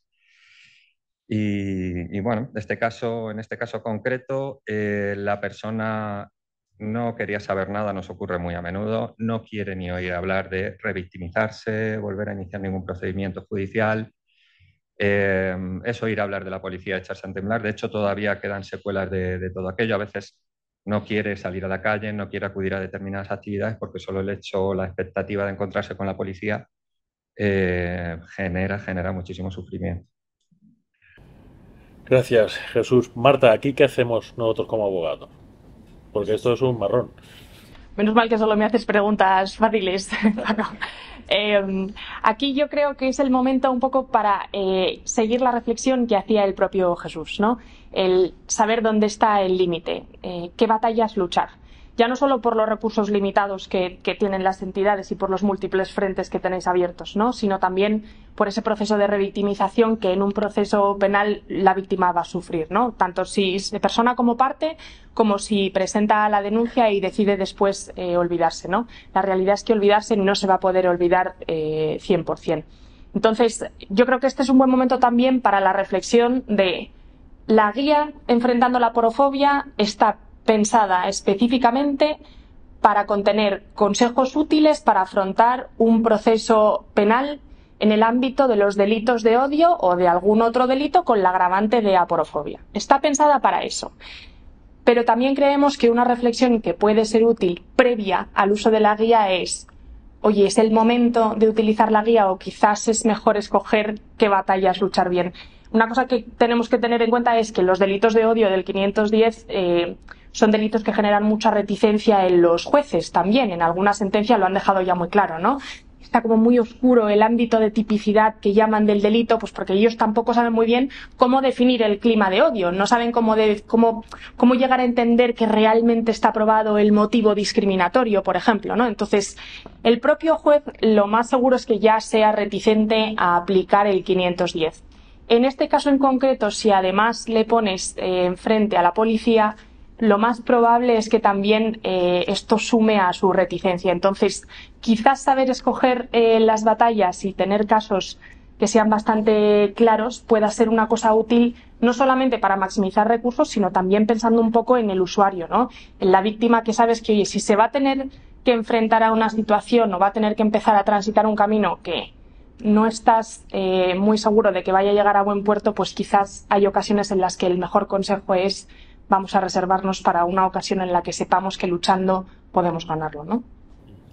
Jesús, en este caso, como en otros que consideráis vosotros que pueden ser judiciables, ¿qué apoyos prestáis vosotros como entidad social a estas personas?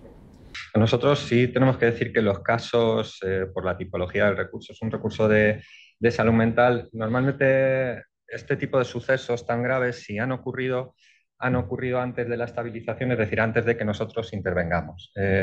A menudo ocurren en contextos de episodio psicótico, donde la persona pierde contacto con la realidad, no estaba siendo atendida por nosotros, con lo cual ya ha pasado un tiempo desde este tipo de casos tan graves, ¿no?, que acaban en agresión. Ha pasado ya un tiempo y la persona muestra mucho rechazo a que se vuelva a abordar, a que se vuelva a intervenir, que era precisamente una de las preguntas, yo creo aquí, ¿verdad?, generales. ¿Cómo animar a la persona, seleccionando qué batallas sí, qué batallas no, cómo animar a la persona a confiar en el procedimiento, cómo adelantarle qué puede ocurrir en positivo y en negativo? Pero estos casos tan graves a menudo a nosotros nos llegan a posteriori. Son estos casos más cotidianos, como este caso que planteaba, en el que se nos dan donde no está tan clara la comisión de un delito, pero que vivimos a diario. Y en este tipo de cuestiones la persona piensa que es mucho más lo que va a perder que lo que va a ganar, y con lo cual en estos casos existe un rechazo férreo, rotundo a siquiera acercarse a la comisaría de policía. Gracias, Jesús. Pues yo creo que la pregunta la última que tengo que hacer, Marta, va un poco en el mismo estilo. Es decir, ¿qué le podrías tú decir a este chico como abogada para qué le recomendarías en este caso de que presentar una denuncia pues es positivo, es factible, y que de alguna forma, entre comillas, recompensa podrías obtener de presentar una denuncia ante estos policías o ante esta actuación de la policía? Bueno, yo en este caso en particular, la denuncia por un delito de odio por aporofobia a la policía, creo que habría que tenerlo muy claro, ¿no?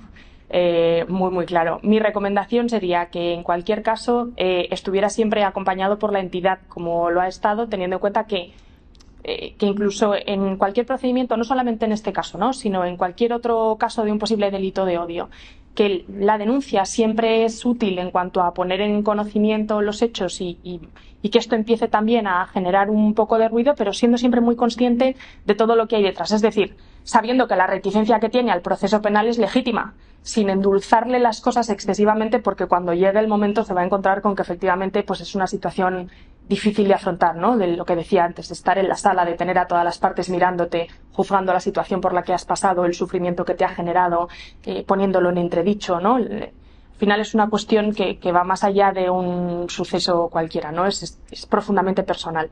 Entonces, mi consejo sería siempre contar con el apoyo que ya tiene de las entidades del tercer sector y consultar con ellos también no solamente las consecuencias que vaya a tener el hecho de participar en el proceso penal, ya sea denunciando y luego dejando la acusación a otra parte, o ya sea como acusación, si es lo que le interesa, pero sobre todo siendo muy consciente de lo que va a afrontar, para que cuando llegue estemos todos preparados, además de acompañados.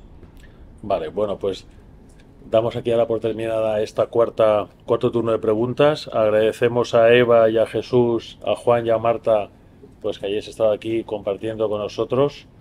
Y ahora vamos a dar acceso a que se incorporen otra vez Juan Manuel y Marina, que se incorporen ahí porque abrimos el turno de preguntas, que yo creo que es lo mejor, lo que todo el mundo esperaba, y que de alguna forma que compartimos todos los que estamos aquí pues nuestras inquietudes, y es el momento de sacarlas a luz y compartirlas.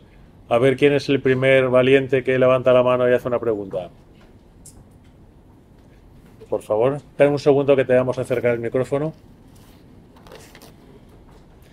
Si eres tan amable, si quieres, te identificas si es de alguna fundación, asociación, colectivo. Primero, daros las gracias. Yo pertenezco a Fundación Pilar de la Marca, trabajo con Jesús y pues me he quedado un poco chafada. No soy abogada, soy educadora.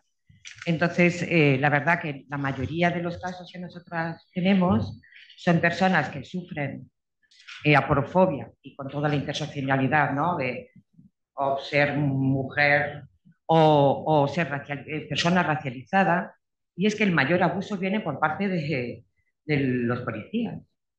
Entonces, si me ponéis que esto es muy complicado, pues no sé muy bien cómo vamos a poder ayudar.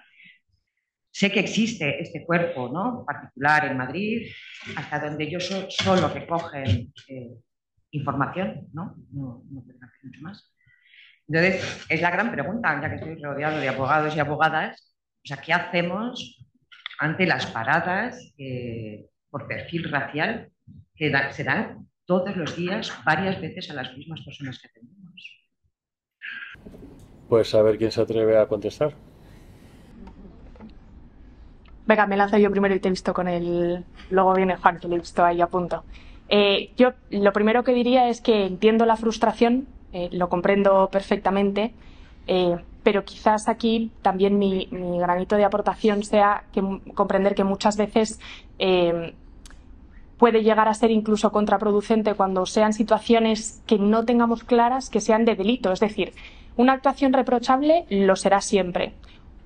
Sin embargo, creo que es importante y bueno para todos reconocer cuál es el mejor instrumento para afrontar ese reproche. Si lo es el derecho penal, y es decir, oye, voy a entrar en un procedimiento penal y voy a ir en un procedimiento penal contra la policía, diciendo que estos policías no solamente fueron discriminatorios y actuaron de esa manera injusta, sino diciendo que cometieron un delito y que lo que estaban diciendo con sus expresiones, tanto verbales como no verbales, era que yo discrimino a este grupo de personas, ¿no? Teniendo en cuenta también que es una ventaja conocer el sistema, esté bien o esté mal, que muchas veces, con toda la razón, como dices, pues no es lo más favorecedor del mundo, sabiendo que el hecho de que esté mal, la ventaja que nos proporciona es saber cuando es así, ¿no? Cuando no es ventajoso. El hecho de decir, bueno, voy a saber a lo que me enfrento y si voy a llegar a algún lado o no. Porque muchas veces ese odio y esa rabia que sentimos ante ese tipo de actuaciones, que es mucho más que legítimo, es lo que debe salir, ¿no? Es buena señal que surja el odio,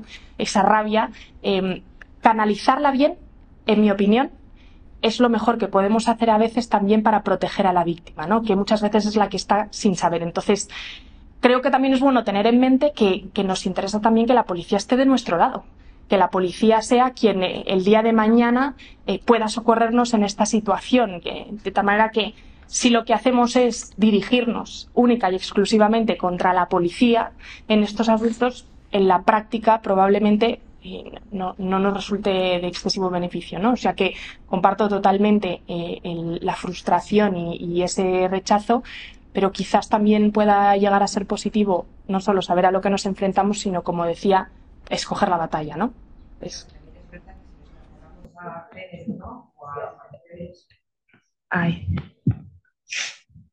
Si extrapolamos esto a lo que ha ocurrido, ¿no?, con violencia, ¿no?, machista a mujeres y también por agentes de la policía, es que yo también entiendo que no denuncias a la policía en general, es que estás denunciando a unos agentes de...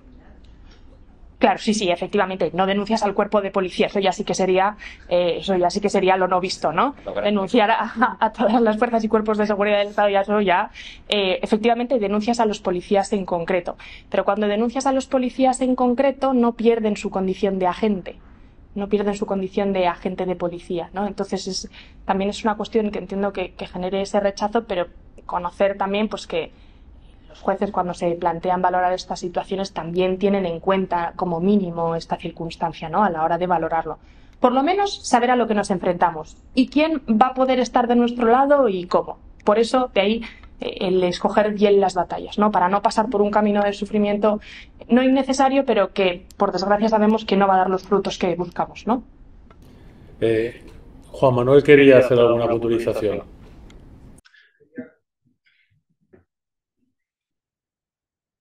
Yo quería comentar una experiencia que quizá puede ayudar a la entidad. Lo digo porque nosotros desde San Juan de Dios, Valencia, tuvimos una situación muy parecida. Tenemos uno de los centros de atención, atiende mayoritariamente un grupo poblacional que es de chicos jóvenes racializados y estábamos teniendo muchas paradas policiales. Entonces nos referimos a nuestra abogada que comentábamos antes y estuvimos en una reflexión bastante parecida. De hecho, lo que nos decía la abogada es, mira, esto a nivel denunciable no le encontramos el resquicio, pero nosotros contamos con un departamento de investigación. Lo que hicimos fue plantear, asesorados un poquito también era tratar de visualizar esta situación.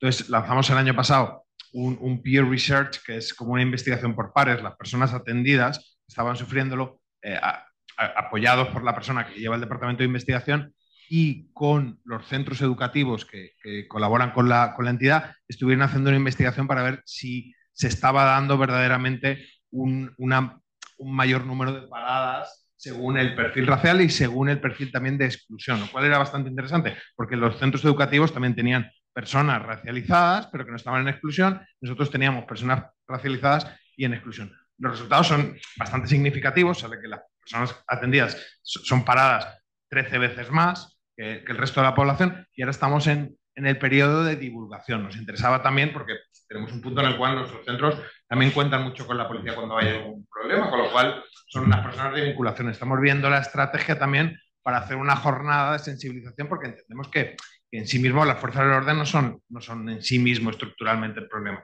sino más un problema estructural que a veces es la sociedad y que hay una cierta orientación. Entonces, simplemente por compartir, no es la solución, creo que es un problema grave que tenemos que resolver, pero nosotros nos encontramos mismo y fuimos con el problema a la abogada y nos decía, mira, esto yo creo que no va por aquí, pero al menos lo orientamos de esa forma. El artículo de investigación está teniendo bastantes problemas para que nos digan que sí para ser publicado. O sea, tampoco es un camino de rosas ni una situación fácil, pero al menos compartiros esta experiencia. Sí. Gracias, Juan Manuel. Jesús también quería tomar la palabra. Jesús, cuando quieras. Sí, yo creo que lo importante de estos espacios, o por los que yo lo pongo mucho en valor, es, bueno, aparte de por las pautas, consejos, el asesoramiento que nos llevamos, es porque afloran este tipo de problemas que a lo mejor son el punto de partida para un desarrollo posterior, ¿no? Ha salido hoy qué hacer con los cuerpos y fuerzas de seguridad del Estado en este tipo de casos. Y eso habrá que darle una vuelta también. Yo a veces me planteo como entidad qué responsabilidad tenemos también a la hora de sensibilizar a la policía, ayudar a la sensibilización de la policía. Nos orientamos a sensibilizar en colegios, en universidades, en barrios. Bueno, la policía no deja de ser también otro agente al que podemos ayudar a sensibilizar y a tener también esa perspectiva y esa mirada cuidadosa, ¿no?, cuando intervienen con nuestro perfil de población. Gracias, Jesús. Más preguntas. Perdona, es que Borja Ramos, abogado del despacho también Guayazo y Pombo, estuvo colaborando con San Juan de Dios en este caso. Sí, justo con lo que ha mencionado Juan, con los chavales. Creo que son dos situaciones, claro, estaban un poco hasta las narices de sufrir paradas diarias, ¿no? Por parte de la policía. Estuvimos también hablando con las compañeras que llevaban la investigación, que es súper interesante. O sea, evidentemente nos preocupa ese tema, pero la situación de la que estábamos hablando es un poco diferente, ¿no? O sea, una parte son las paradas estas supuestamente aleatorias que lleva a cabo la policía y otra parte es plantarse en la comisaría como una víctima y recibir un trato denigrante como ha comentado Jesús.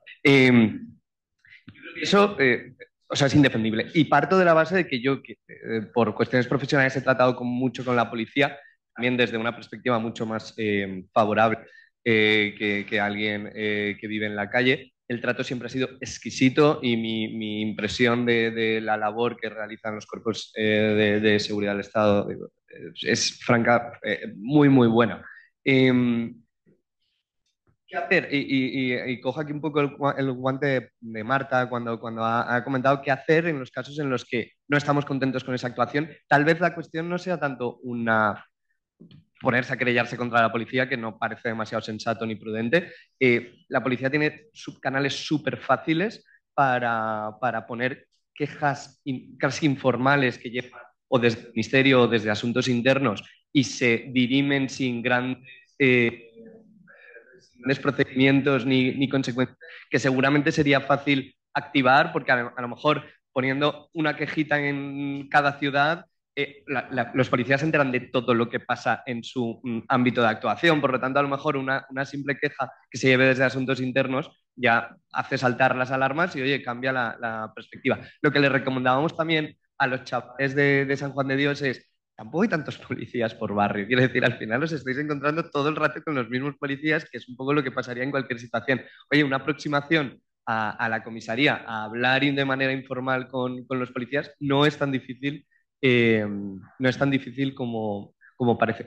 En todo caso, sí que me gustaría preguntarle a Jesús, se repite mucho, a Jesús y a cualquiera, se repite mucho esta situación de policía llevando a cabo, o sea, con una actuación reprochable.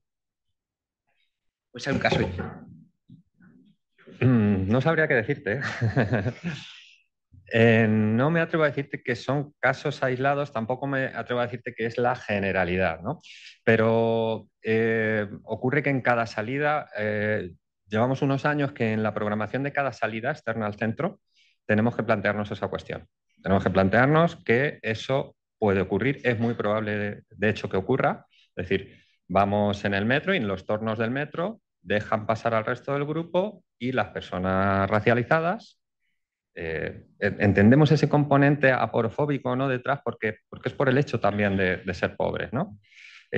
Son a las únicas a las que piden el Metrobús. El resto del grupo pasa sin problemas, ni nos miran, ¿no? Vamos a una piscina, nos ha ocurrido esto varias veces en la piscina municipal a la que vamos. Las piscinas te abren la nevera para ver si llevas, pues, objetos contundentes, cristal, ¿no? Nos dejan pasar al resto del grupo. A las personas racializadas son a las únicas a las que paran para mirar la nevera. Esto los agentes esto es la seguridad de la piscina. Vamos al cine y nos da miedo esperar mucho en la entrada del cine porque sabemos que en algún momento puede llegar la policía y hacer esas paradas discriminatorias. No llegan todas al trato humillante, denigrante que hemos hablado, pero sí está ese componente selectivo que nos preocupa, sí. Bueno, yo tengo un cuñado que es vasco, con lo cual no... Y lo paran siempre. Da el perfil yo creo que de traficante de menudeo y ya tiene el hombre de años. O sea, que también muchas veces hay un perfil que para la policía no sabemos, pero que esta persona es una persona que puede haber cometido algún tipo de delito. La siguiente persona que quiere... Sí. Hola, buenos días. Soy Susana Hernández de Caritas Madrid y lo primero, muchas gracias por haber invitado y al resto de las entidades sociales, porque yo creo que es necesario que haya más conexión, ¿no?, entre diferentes mundos para que a las personas sea lo mejor posible. Yo simplemente quería aportar una información, que es verdad que hablamos de la policía, ¿no? Y acaba de comentar Jesús pues que bueno, pues no, a veces tenemos que tener en cuenta ciertos riesgos, ¿no? Con el cuerpo en general. Pero también quería sacar un poquito en positivo, también para conocimiento de los que estáis aquí del ámbito jurídico. La Policía Municipal de Madrid tiene una comisaría de gestión de la diversidad que precisamente se encarga de atender este tipo de denuncias, de sensibilizar y además se reúne periódicamente con las entidades del tercer sector a nivel del municipio de Madrid para trabajar precisamente en todos estos temas. Entonces, bueno, simplemente como información para que entendamos que hay de todo, como en botica, y que la Policía Municipal, sería estupendo que la Policía Nacional también tuviera este pequeñito cuerpo, ¿no? Que incluso, hablando con los componentes de esta comisaría de gestión de la diversidad, ellos mismos a veces se encuentran para el tema, hay que acercárselo mucho, vale. Se encuentran a veces también ¿no? Yo creo que esto es un tema de sensibilización, como decían antes. No tiene que ver tanto con ser policía o no, guardia civil o no. Bueno, pues un estado general social y que te lo puedes encontrar en cualquier sitio. Simplemente era eso. Gracias, Susana. ¿Más preguntas? Sí. Segundo que os acompañamos el micrófono.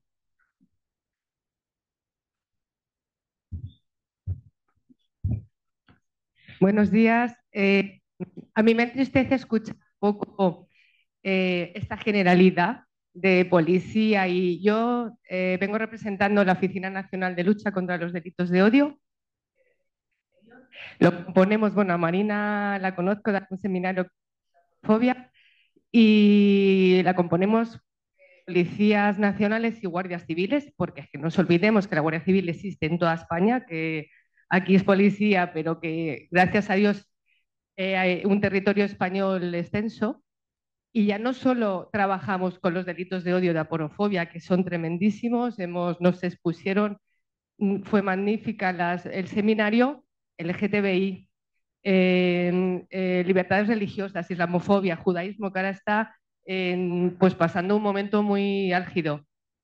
Entonces, somos componentes que es que nos partimos la cara por defender los derechos de este tipo de personas, racismo, xenofobia.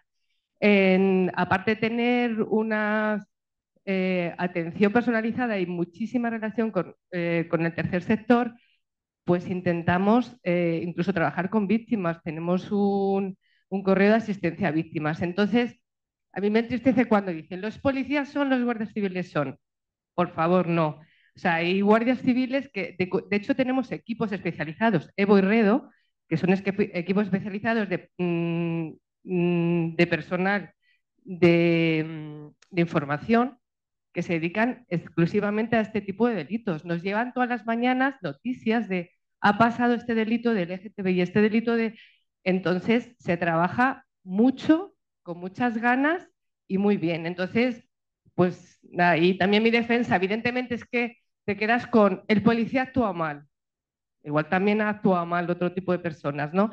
Y tenemos unos trabajos de protocolos de actuación. Ahora estamos haciendo una guía de discapacidad intelectual con una, pues para atender a personas cuando llegan a comisaría con discapacidad, con pictogramas, con mucho cariño. O sea, quiero decir que habemos de todo, que somos muchos, pero que la Oficina Nacional de Lucha contra Delitos de Odio trabaja mucho en estos ámbitos y, bueno, pues aquí quiero dejar mi grano. Gracias. Muchísimas gracias. Y al final somos todos personas y en todos lados pues pueden ocurrir situaciones que no nos parecen bien. Jesús. Perdón.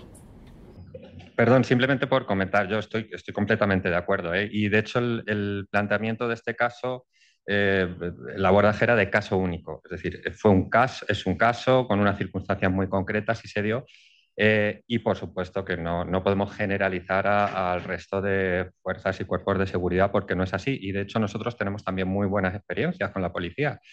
De hecho, es a las primeras que llamamos a menudo cuando hay que tramitar un ingreso psiquiátrico.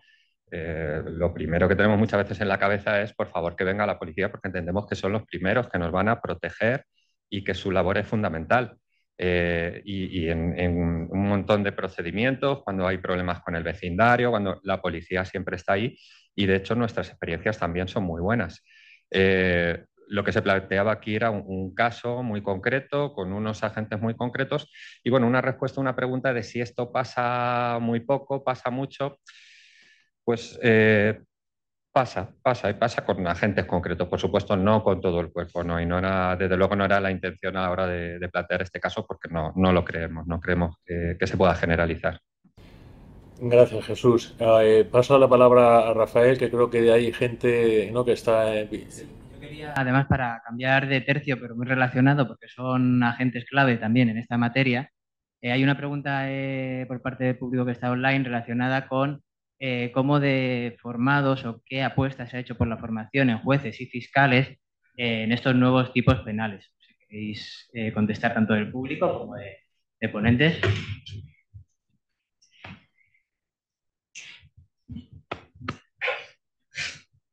Bueno, contesto no por alusiones, pero bueno, como ex compañero de la Fiscalía.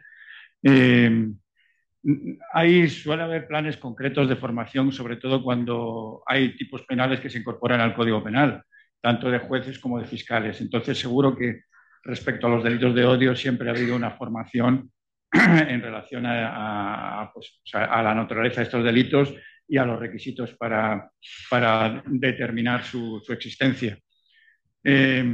Respecto a la aporofobia en concreto, pues no lo sé decir, no sé si existe algún tipo de programación de formación de jueces en este sentido, pero no podemos olvidar que los jueces por ley tienen una obligación, que es la de juzgar y ejecutar los juzgados sin perjuicio del supuesto de hecho que se plantee. Por ejemplo, pues cuando se cae un puente y muere alguna persona, pues tienen que instruir unas diligencias y tienen que saber si tienen que imputar al ingeniero o no porque ha realizado mal el proyecto y no saben de ingeniería. Por tanto, la obligación de un juez, como la de un fiscal, es que cuando encima de la mesa tiene un expediente por un procedimiento de esta naturaleza, que se forme, que tenga presente todas las circunstancias que hemos estado evaluando y que hagan un ejercicio parecido al que han hecho Marta y Juan, que han estudiado en profundidad la ley para llegar a unas conclusiones. Pues eso es lo que tiene que hacer el juez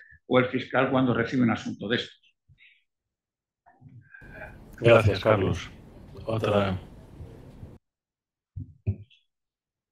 Muchas gracias. Bueno, mi nombre es Vidal, soy de la asociación AME, de Justicia Restaurativa, y la pregunta va dirigida a los cuatro que representáis a las organizaciones sociales. ¿Tenéis programas de atención psicosocial a personas que han sufrido, a usuarios vuestros que han sufrido algún tipo de delito de odio o hecho discriminatorio? Y bueno, pues sí, ¿cómo lo reciben? ¿Cómo reciben estas intervenciones? Gracias.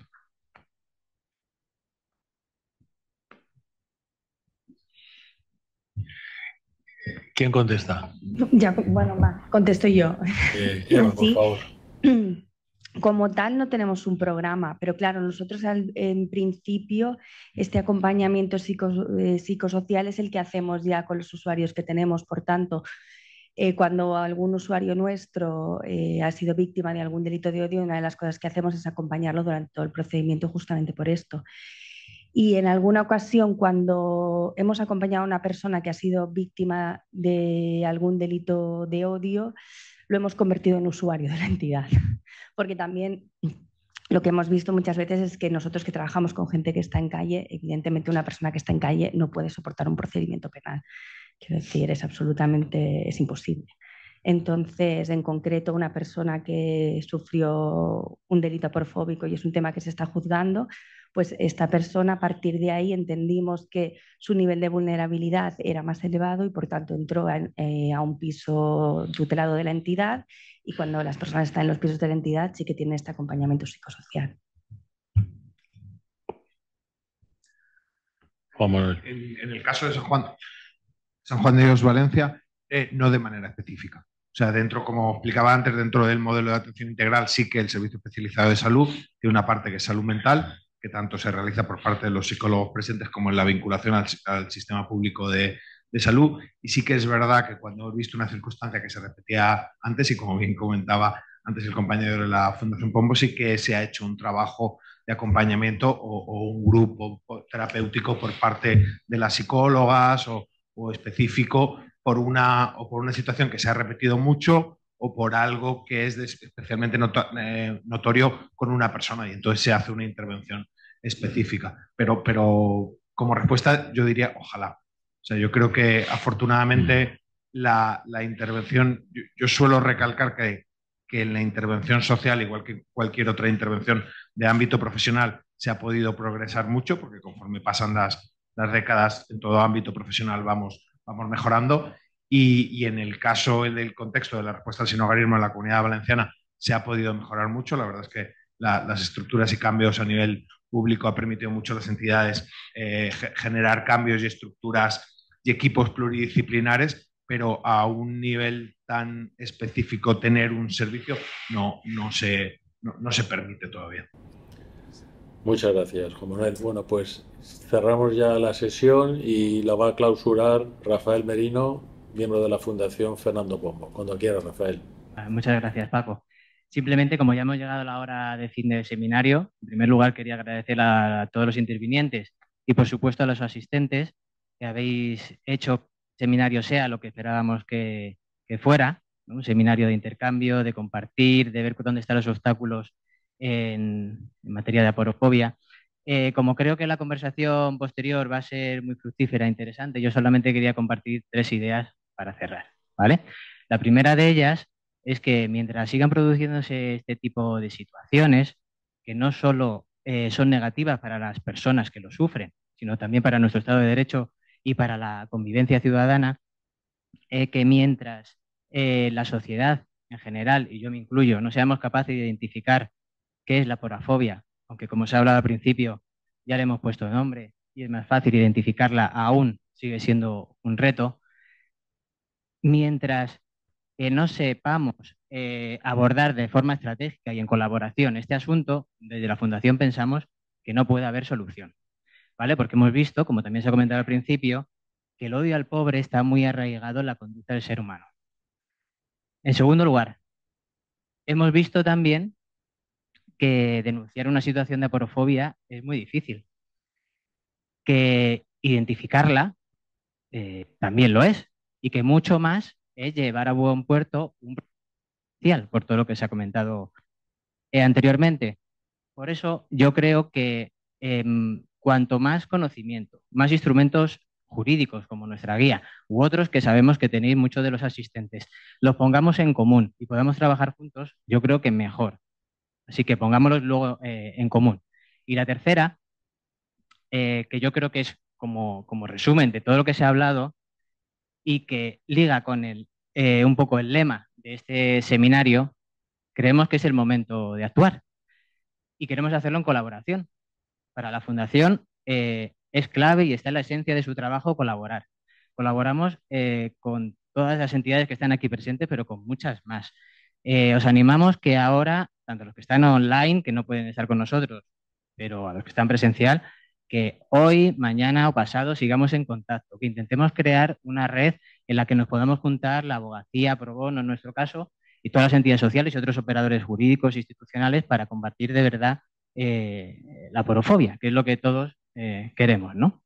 Así que, sin más, os invito a seguir dialogando y colaborar. Tenemos en todos los asientos, bueno, además de la entrada a la guía, que esperamos que hayáis cogido una de ellas, un QR en el que podéis descargaros tanto la guía como hacer una encuesta de satisfacción que para posibles nuevos seminarios, que esperamos que sea así, nos ayuda mucho a interpretar cómo ha sido el seminario. Así que muchas gracias y seguimos la conversación ahí. Vale.